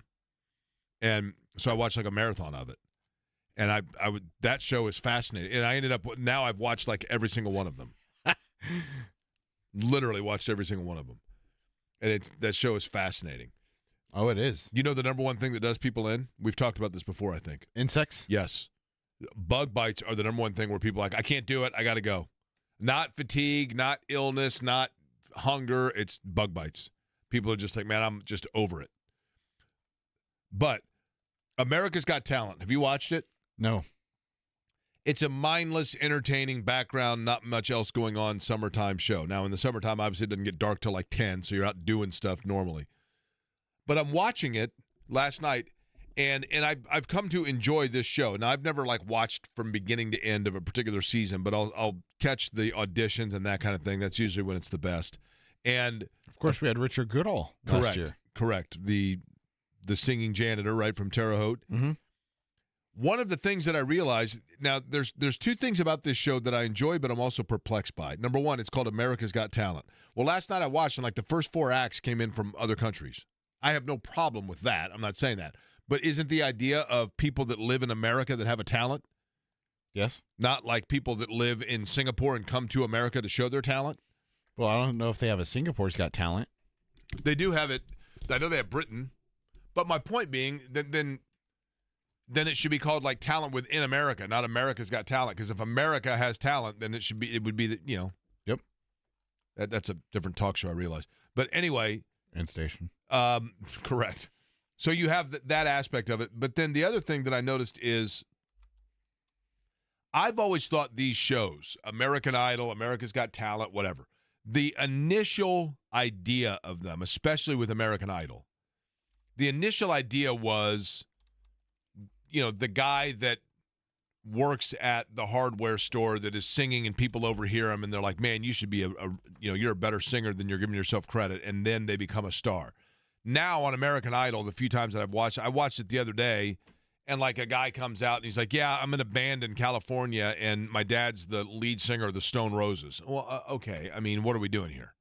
Right? And this is not, now all of a sudden it's just like, who's the best artist that has yet to sign a major contract label?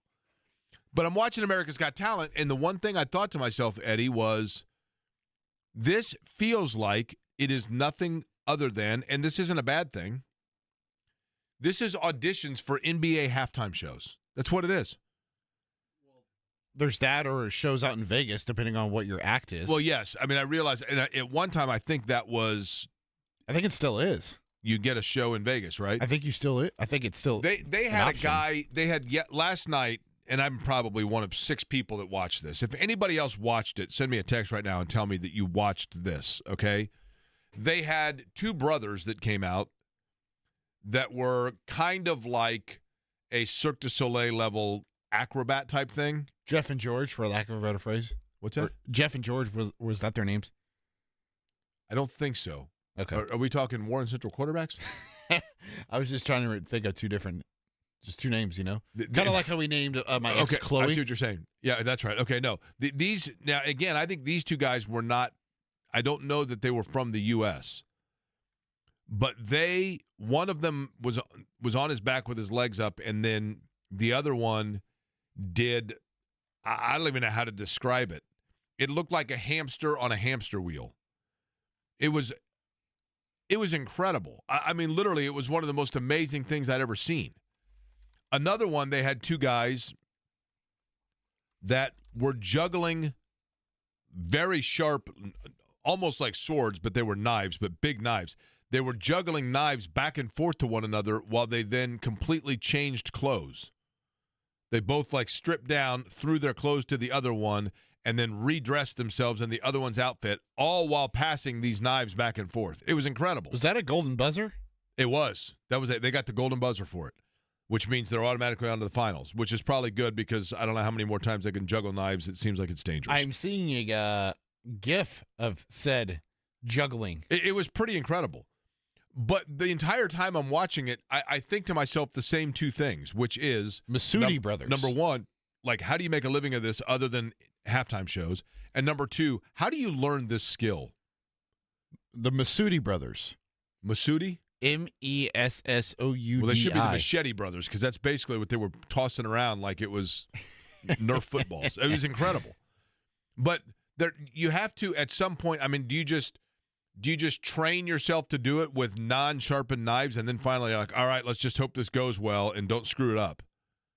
Because it was incredible. Watch it. It's unbelievable. What in the world? I'm seeing one from last night where this guy is laying on his back and he's like flipping. Yes, that's what I'm talking about. What It's unbelievable. in the world? It's unbelievable. And I'm watching that and I'm thinking to myself, the red panda's incredible, but every time I go to a Pacer game, I get stuck with this Slottick, this portly fella that wears a tutu and climbs on stacked plastic chairs. Well, didn't you get a new one? Huh? It's not as tight. Slottick? Yeah, didn't you say that? Yeah, I mean, I think he might have gone ahead and finally upgraded. But, I mean, he's a little, and he seems very arrogant. But I'm just telling you, like, it's a fascinating show. But I also wonder where it is that, not unlike this program, that you wonder where the future is of it. Pacers Thunder. A deep dive in an area the Pacers can exploit next.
If you were to make a list, Eddie Garrison, Yes, sir. of U.S. states, like if, and I'm not talking about Alaska and Hawaii, okay? Those are states.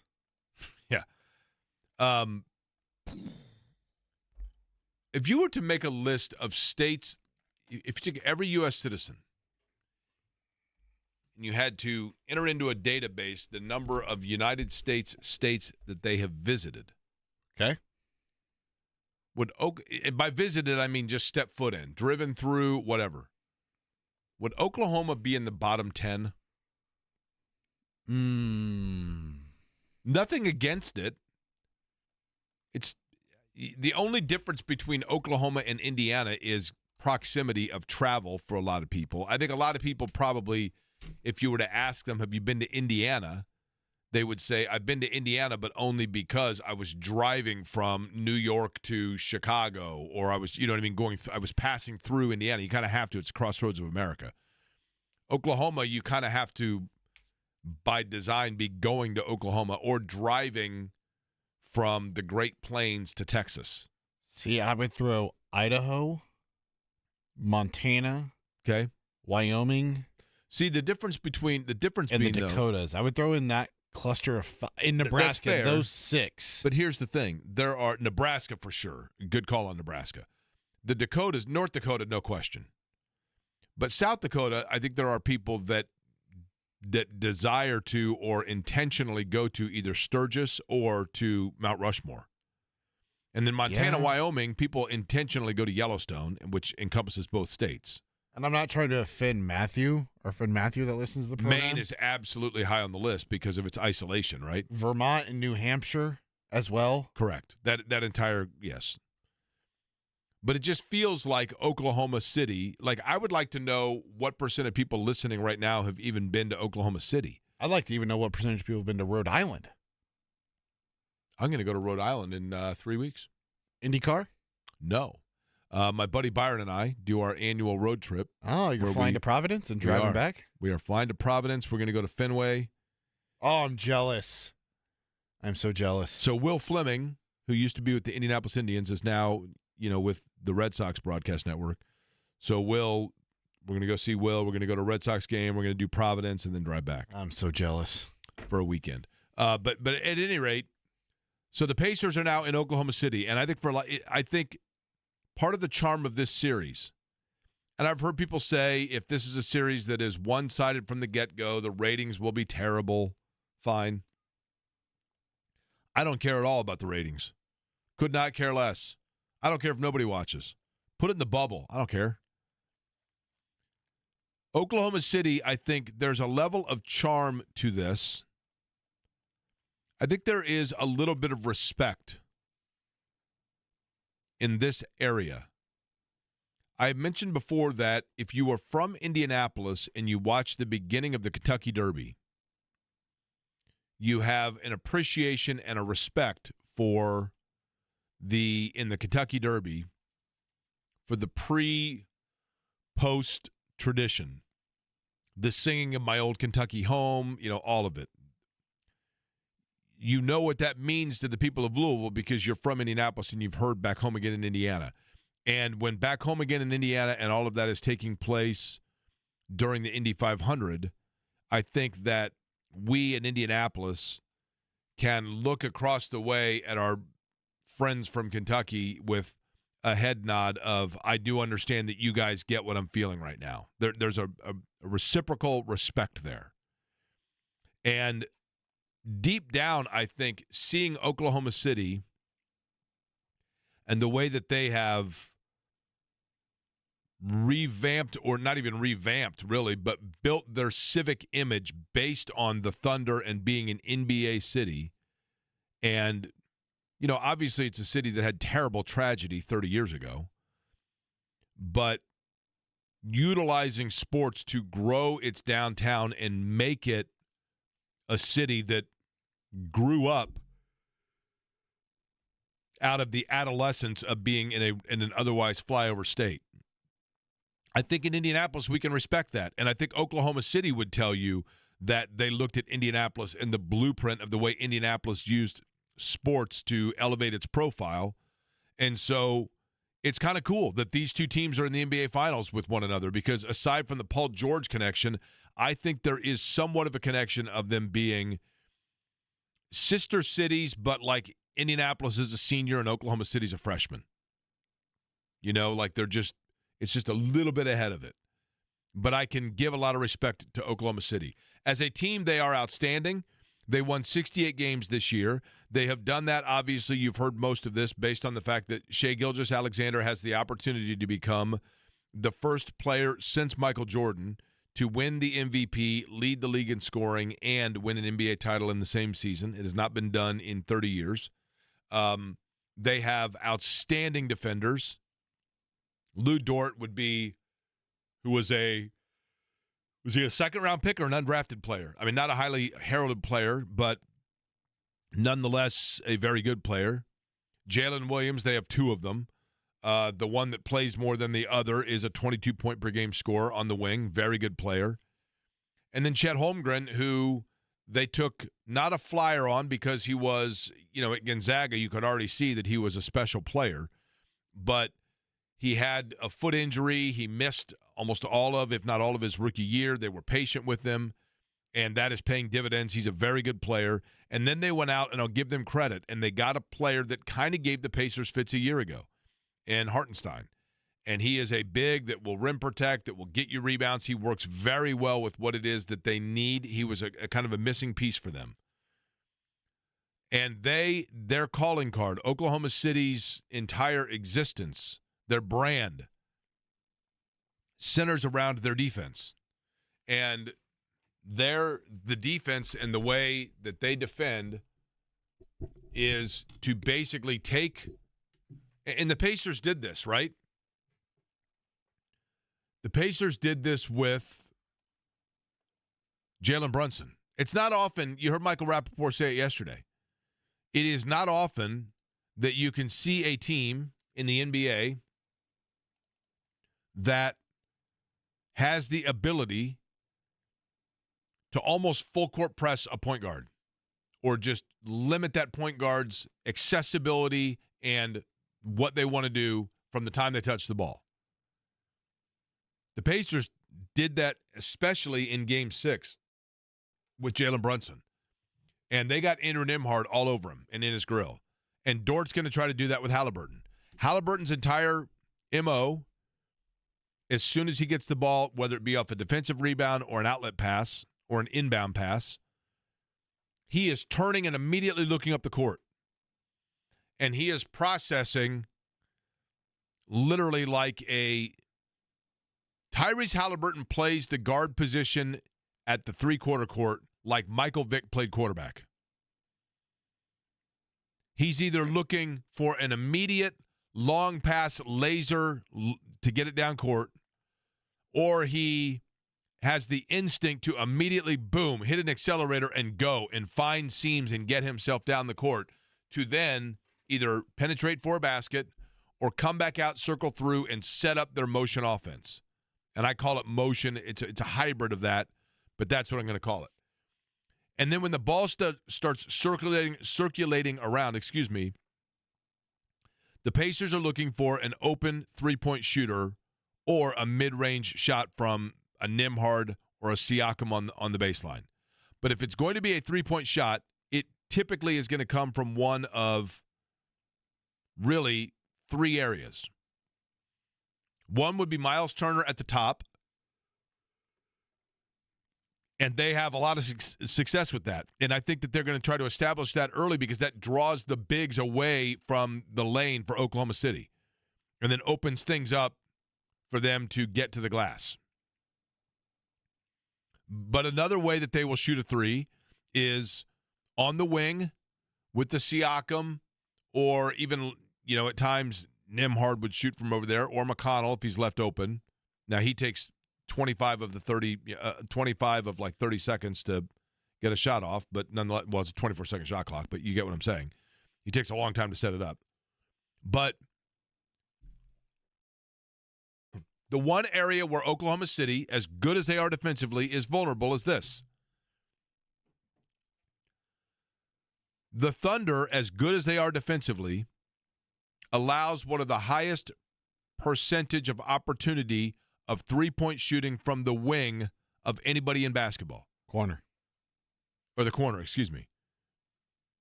And so their interior defense is designed. Holmgren is a great player. Hartenstein is a great player. But they are, while Holmgren has a little more wing and obviously a huge wingspan, they are still guys that are more rooted towards the interior defensively. And the Thunder's defense, as great as it is a perimeter-based defense to push you out and get guys, and for that matter, even like double, way out, 20 feet out from the basket. If you can get the ball out of that area, one of the areas that they then leave or sacrifice in their coverage are the corners. The Pacers are the top corner three-point shooting team in basketball. And nobody has been doing it better in the last month than either Aaron Nesmith or Andrew Nembhard. Those two, and when the ball comes to them in the corner, are extremely solid. And they're shooting it beyond a 45% clip here in the second half of the season when they're shooting it from the corner. Those opportunities are going to be there, Eddie. They're going to be there. They will. Indiana has to take advantage of that. That's the area that is going to be key for them. So yesterday we were talking about the Ben Shepherd and Jarris Walker minutes, and you were wondering if this would have been a Walker series over a Shepherd series. Like, I was thinking about it. I was like, you know what? It probably would have been 50-50. Like, they both would have gotten some run, but I probably would have leaned towards Shepherd just because of his dependability. And plus, he's one of those guys that stands in the corner and knocks down corner threes. So with Oklahoma City giving up a ton of attempts and a ton of looks just because they play more zone than I think most people realize. And the way that you open up the zone is getting the ball into the corner for those three-point shots. And they're going to need Shepherd to knock down the open looks when he gets them. Thomas Bryant will have to knock down one because against this Oklahoma City team, it's hard to get open looks. And anytime you get one, you got to make it. So you're looking at those types of players. You're looking at Aaron Nesmith to make a corner three or two. Miles Turner, I think, can bring a different aspect to the Pacers offense if they move into a corner, because then you have to make a decision. Do you put Chet Holmgren out there to contest the shot, or do you put Isaiah Hartenstein out there, and it's going to open up stuff on the other side of the floor? So there are some things that Indiana can do to have success, but really the success for Indiana is going to be very, very dependent upon not fouling Shai Gilgeous-Alexander, because that's been an issue for them this postseason. Now, I think it's different when you look at it because you're wanting to send Giannis Antetokounmpo to the line because he's not a good free throw line shooter. Doesn't that feel like forever ago, by the way? I know, right? On the other hand, you had Donovan Mitchell just getting there at will because he was getting downhill, getting toward the basket, drawing all sorts of contact, getting to the line. And then say what you want about Jalen Brunson, he is very crafty with how he draws contact. Now, it's not always pretty, and it's not always the right call, but he did find ways to get to the line against the Pacers, and that's one thing you cannot let Shai Gilgeous-Alexander do is get to the free throw line because he's the best free throw shooter in the NBA. That's a hard name to say, by the way. Is it not? Shai Gilgeous-Alexander? Shai Gilgeous-Alexander. Now, we know this, right? It's Gilgeous-Alexander, and his first name is Shai. This is not a Karl Anthony Towns situation, right? That is correct. That is correct. Now, has he always been Gilgeous-Alexander, or? As far as I know, yes. You know, is that do you know Elio Castroneves? Do you know that fun fact, Eddie? What? Elio Castroneves' name was Elio Castro hyphenated Neves. And then once he got racing and became like more well-known, popular, then he just changed it into one last name. And now he just goes by Elio. Not to be confused with Leo. The band. Remember Tom Allen? When I asked Tom Allen, Coach, I know you're into the LEO, love each other. Are you a fan of the band ELO? And he said, I've never heard of ELO. ELO, the Electric Light Orchestra, Coach? Not familiar with them. That surprised me, right? That seemed odd for what that's worth. But either way, I think it's going to be interesting to see how Indiana takes advantage of that. The other thing, too, that we talked about earlier, oftentimes when a team wins a title, it's an unsung hero. It's a guy that comes kind of out of nowhere and has an unbelievable series that is the difference maker. And, Austin Crosher made a lot of money off of his finals in 2000 because he had a really good I know they didn't win, but he had a really good finals. And so he got a big contract out of that. San Antonio, seemingly. Tim Duncan was obviously their star, but it was, and then Kawhi Leonard, but there were oftentimes other players that stepped up that were the Robert Ory's of the world. Boris right? Diaw? Yes, like guys that. So, Eddie, I will ask you, in your opinion, who would it be?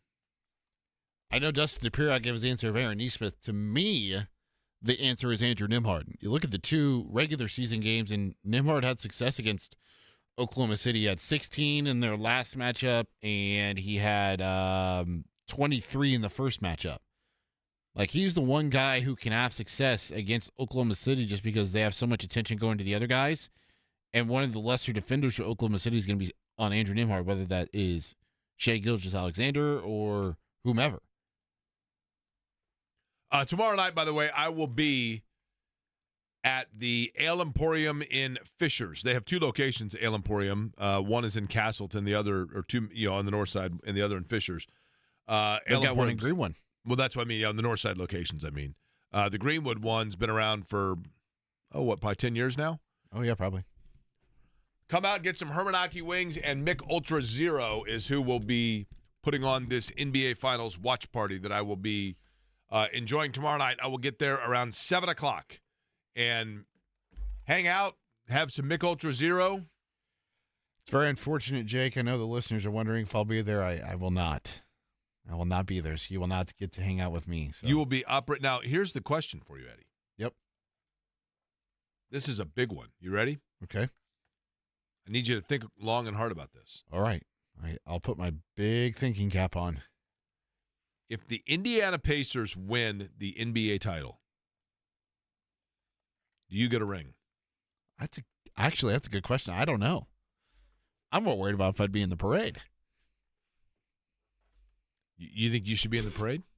I mean, if they put Mark Boyle, Eddie Gill in the parade and let Pat also contribute, then why not me? They don't get on the air if it's not me. The same for Scott Finstermaker. He should be included in this as well. Good point. Good point. As the producer of the Pacers Radio Network broadcast, right? 100%. 100%. When the Colts won in the Rams, I was in St. Louis. When the Rams won the Super Bowl, I worked in St. Louis, and, everybody got a ring. Now, there are different tiers of it. The big, huge one that the players get is different than the one that the support staff gets. And then yeah, because you have to pay for them. I think there were 3 tiers. And then the third one, they were still really nice. You have to pay for them. They're not free. Would you pay for one? It depends on the price. What's your guess? Oh, I have no idea. I'm going to go, let's say, gosh, it's got to be, what's your guess? It's got to be a few thousand, right? 1,500? Right? I was going to say 2 or 3.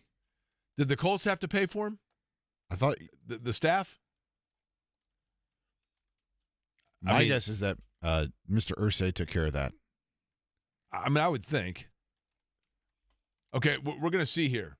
Super Bowl rings can cost anywhere from $30 to $50,000 per ring.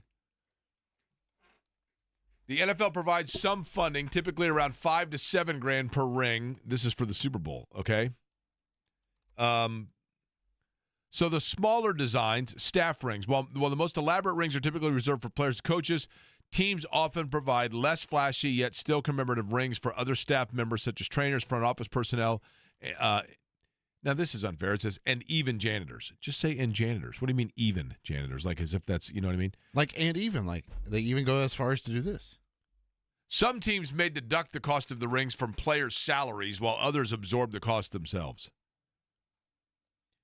I would think that would be a bit of an insult, right? Like, thank you for winning the Super Bowl. We're going to take the cost of the ring out of your salary. I'm going to guess $1,500, right? Would you pay $1,500 for it? I would have to think long and hard about it. You'd have to do it, man. Think about that. I know. Here's the thing. This is Now, I'm not saying this is the most sound financial advice that I could provide you, but if you punted on doing the ring because it's 15, and I'm just throwing the number 1,500 out there, okay? If you said, I'm not going to do that because I need the $1,500, and I totally understand that, and it's a lot of money. But whether you took out a loan or borrowed it or put it on a credit card or dipped into a rainy day car fund savings, whatever it might be, it's going to hurt to lose that money up front. But eventually that money is replaced. Whereas if you don't get the ring and they never win another one, then you are eventually going to look back and for a long time wish that you had done so. There's no replacing that opportunity. And it's also something that's like an heirloom you could pass along to people within your family of something you were a part of. Yeah.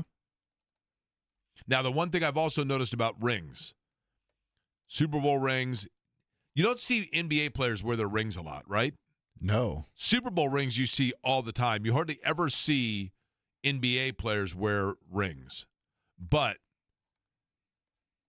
as I've always said, you go to a Super Bowl and you are like when the Super Bowl was here in Indianapolis and you go to the JW Marriott, which was kind of the epicenter hub of the activity for the Super Bowl and, the media and all that. Literally, you see everywhere you turn around, there's some guy wearing a Super Bowl ring. And you're like, oh, that guy's wearing a Super Bowl ring. And you ask, and it's like, yeah, he was the practice squad long snapper for the 80 Raiders, right? But then like Joe Montana and Tom Brady and Marshall Faulk are walking around and they have no Super Bowl ring on because they don't have to wear it, right? Right. When the Colts won the Super Bowl, and don't get me wrong, I absolutely would have worn one. I mean, but when the Colts won the Super Bowl, you saw a lot of like either the broadcasters or the support staff wearing that ring for like 3 years. I don't know that I ever saw Peyton Manning wearing it. I don't know that I ever saw Reggie Wayne wearing it. But I think you would have to get one. You know what, Eddie? I'll make you a deal. I don't even know if we can do this. What about if they win it and you're allowed to buy it? We take up cause to buy you the ring. Who's we? I'll do like a GoFundMe. I'll lead some sort of cause to get Eddie his ring, right? Because that's a decent amount of money, man. It is. But you should have it. People should realize that you are correct. If you are not in here producing that broadcast, people that enjoy listening to Mark Boyle, people that are in their car and want to know what the Pacers are doing, people that are not able to watch the game and want to know what's going on, it is your work that allows for them to facilitate for them to know what's going on with their favorite team. So therefore, I think it's only fair that we, chip in to see to it that you're rewarded for your efforts, right? It is, by the way, no longer the month of May. It's the month of June. NBA Finals are upon us. Racing also still going on. And you have a chance to enjoy it, but you need to wear sunglasses at night for the next couple of nights. I'll explain what I'm talking about, and one of the key players will join us next.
First time I ever went to a USAC race on dirt, I got there and I walk in and everybody's put on sunglasses. And I'm like, well, what are they doing? It's under lights. These people are morons. Why are they wearing sunglasses? And then, and this was obviously several years ago, I was at Kokomo, and the racing started, and then the dirt started flying. And I thought, now I see why they're wearing sunglasses. It's awesome. There's nothing like, of course, USAC, and, of course, we talk a lot about the different forms of the racing that takes place throughout Sprint Week and other such things. Our next guest on the program, joining us on the Ryan Gush Brewery guest line, is a star of USAC. He has won at essentially every level in terms of the versatility that is offered within that sport. And this is Indiana Midget Week. Last night he led 18 laps. He was fifth at Circle City Raceway, which is another awesome track, dirt track, just on the southeast side of Indianapolis. Tonight he will be in Paragon at the Paragon Speedway. The Midget Week will be then Thursday, Lincoln Park Speedway in Putnamville. Friday in Bloomington at Bloomington Speedway. Saturday, Tri-State Speedway. And then on Sunday at Kokomo, the aforementioned. Logan Seavey joins us on the program now, driver of the Abacus Racing car number 57. Logan, how are you? I'm great. Actually, just pulled up there into Paragon and ready to get going. Hopefully, hopefully the weather stays away tonight. Looks good for now, but possibly a chance of rain later tonight. But hopefully that stays away and we get the full show in and have a good night. Man, I'm curious about this, and I'm always fascinated by it. A couple of things here. First off, just when it comes to Midget Week itself, and you're racing every single night, you guys obviously put on a ton of shows. I mean, I know that you're racing all the time in the summertime, but is there a fatigue factor in just overall conditioning that has to take place for you for this particular week? Yeah, I mean, there definitely can be. Probably more so even on the teams and the drivers, but certainly on the drivers as well. So, the guys, like I said, the guys for sure, they got to go to work all day and then race, or race all night, and they got to get up first thing in the morning and maintenance and wash the cars and get the things ready to race again. And that's assuming that you didn't crash the night before or anything like that. So, if you have a crash or something, then your guys probably didn't sleep at all, and then they got to come back the next day and race all night again and do it all over. So I would say probably more fatigue on the crew guys than the drivers. So, for me, I obviously am racing every night, 6 nights in a row, and that's a lot. But I try to focus, on just keep myself fed and hydrated and sleeping halfway decent and being prepared for the next day. So, there's definitely fatigue racing 6 nights in a row, but so I think it's probably harder on the crew guys than it is the drivers. Action getting underway, by the way, 6:15 tonight out in Paragon Speedway for Indiana Midget Week. You've been the Midget Week champ twice, right? 2019 and then 2 years ago in 2023. When you're doing races back-to-back nights like that and you're going over the course of a week itself, which is easier, I guess, parlaying a good run into the next night by knowing your car's good and you've got good confidence going, or is it more important to put aside bad finishes and a bad result of a night where the track got away from you a little bit, but you got to turn around and race the next night and having to as Ted Lasso says, be a goldfish and forget it quickly? Which one is kind of more your approach that's a strong suit? I think probably having, the goldfish mentality of not remembering what happened the night before. And really not just, like I said it earlier, but not just the drivers, but the crew guys too. Kind of forget what happened the night before and go at it again. When we won in 2023, we were leading Circle City, which was night one of Midget Week, and we broke while leading something. We had a wire failure and a wire broke off the engine, and the engine stopped running. So I finished last on night one of Midget Week, and in my mind, I figured we probably didn't have a chance. And my guys come back the next night, and we won a couple nights of Midget Week, and we ran really good, and we ended up winning. So we started the weekend last, and we ended up winning the whole thing. So certainly possible, but I think for sure it's pretty hard to have 6 straight nights of great racing in a row. You're pretty much guaranteed to have 1 or 2 bad ones, and if you can put that aside and keep your head down and keep digging and get some good finishes out of the rest of the week, you can still have a chance. Logan Seavey is my guest. He's on the Rheingeist Brewery guest line. Rheingeist, one of their more popular beers, Sensi Light. Check that out. They're going to be under lights racing tonight, 6:15, beginning at Paragon Speedway, and then again tomorrow night at Lincoln Park, Friday in Bloomington, Tri-State on Saturday, and Kokomo Speedway on Sunday. Logan, you're native of, and I'm hoping I'm saying the name of the town correctly, Sutter, California, correct? Yep.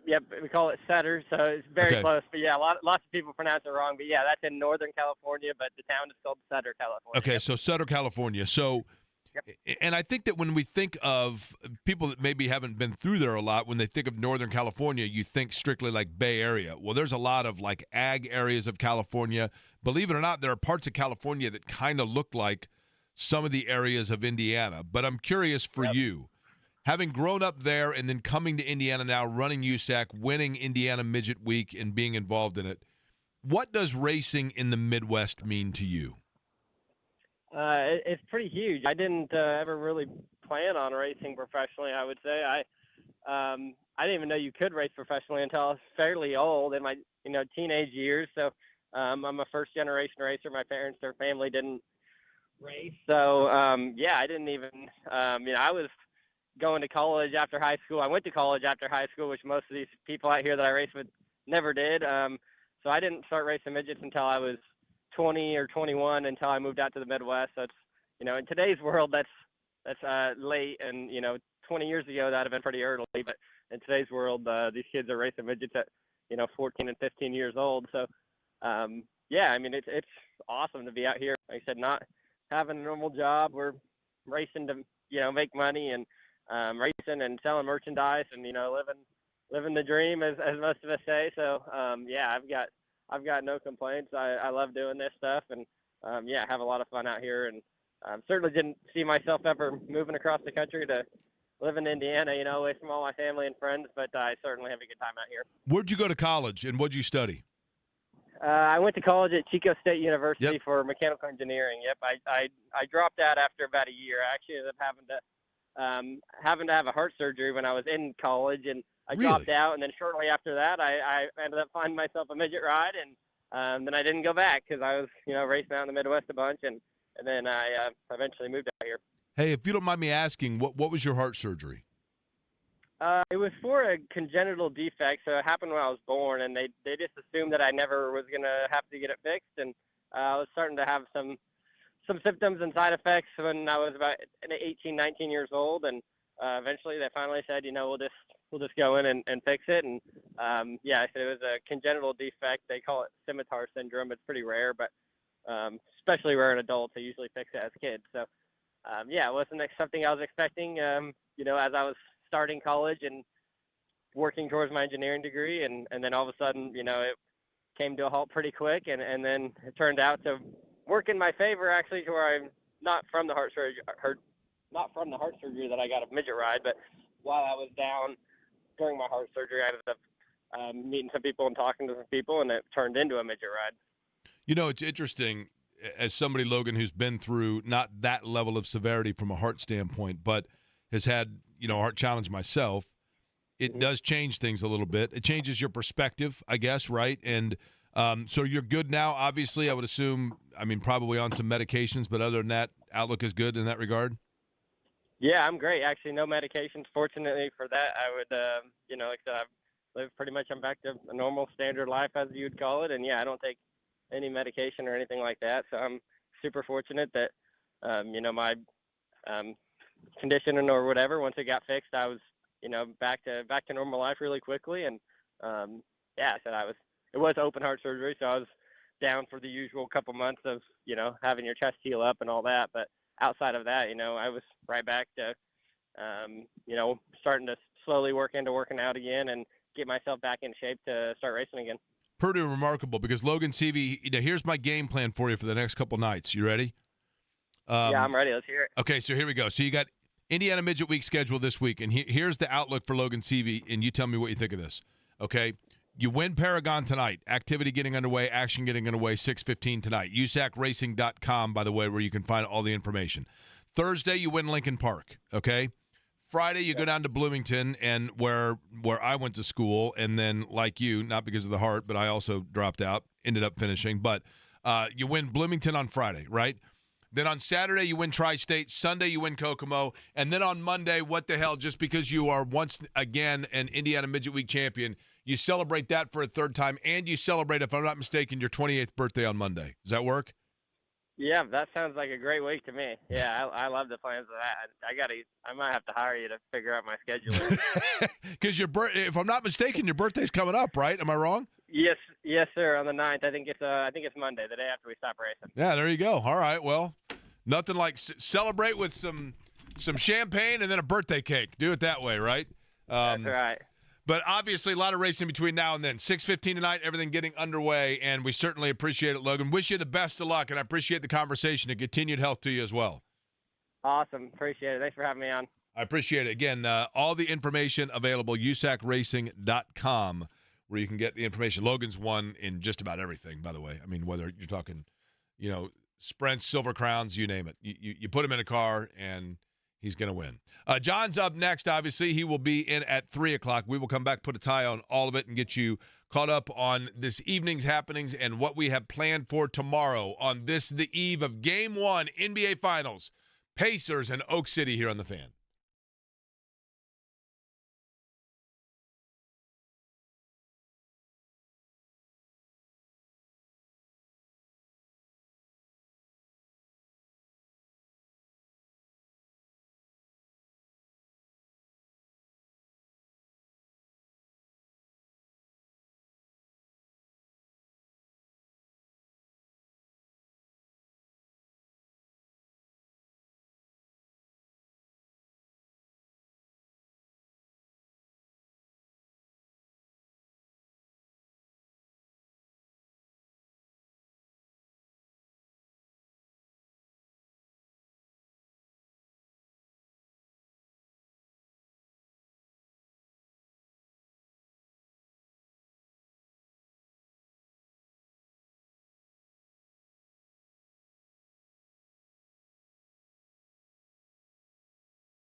You know, I do kind of like this song, but I feel like between this and Thunderstruck, both great songs, do we play those a lot in the next week, or do we boycott them?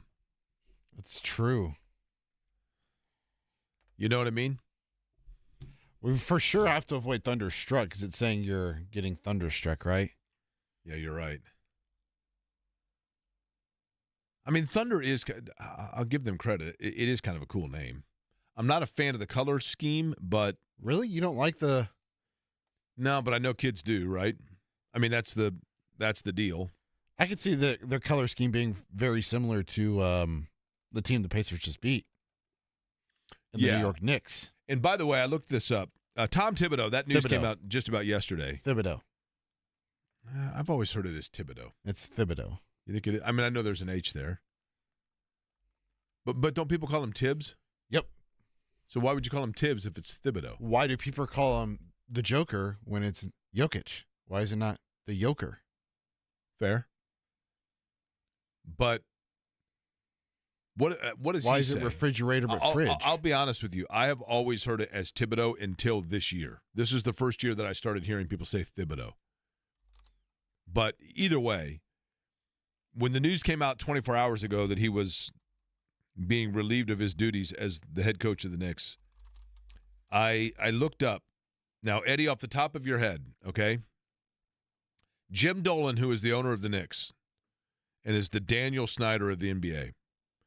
Jim Dolan inherited the Knicks. His father was the head of Cablevision, which owns MSG and all of those. And that includes the New York Knicks and the New York Rangers.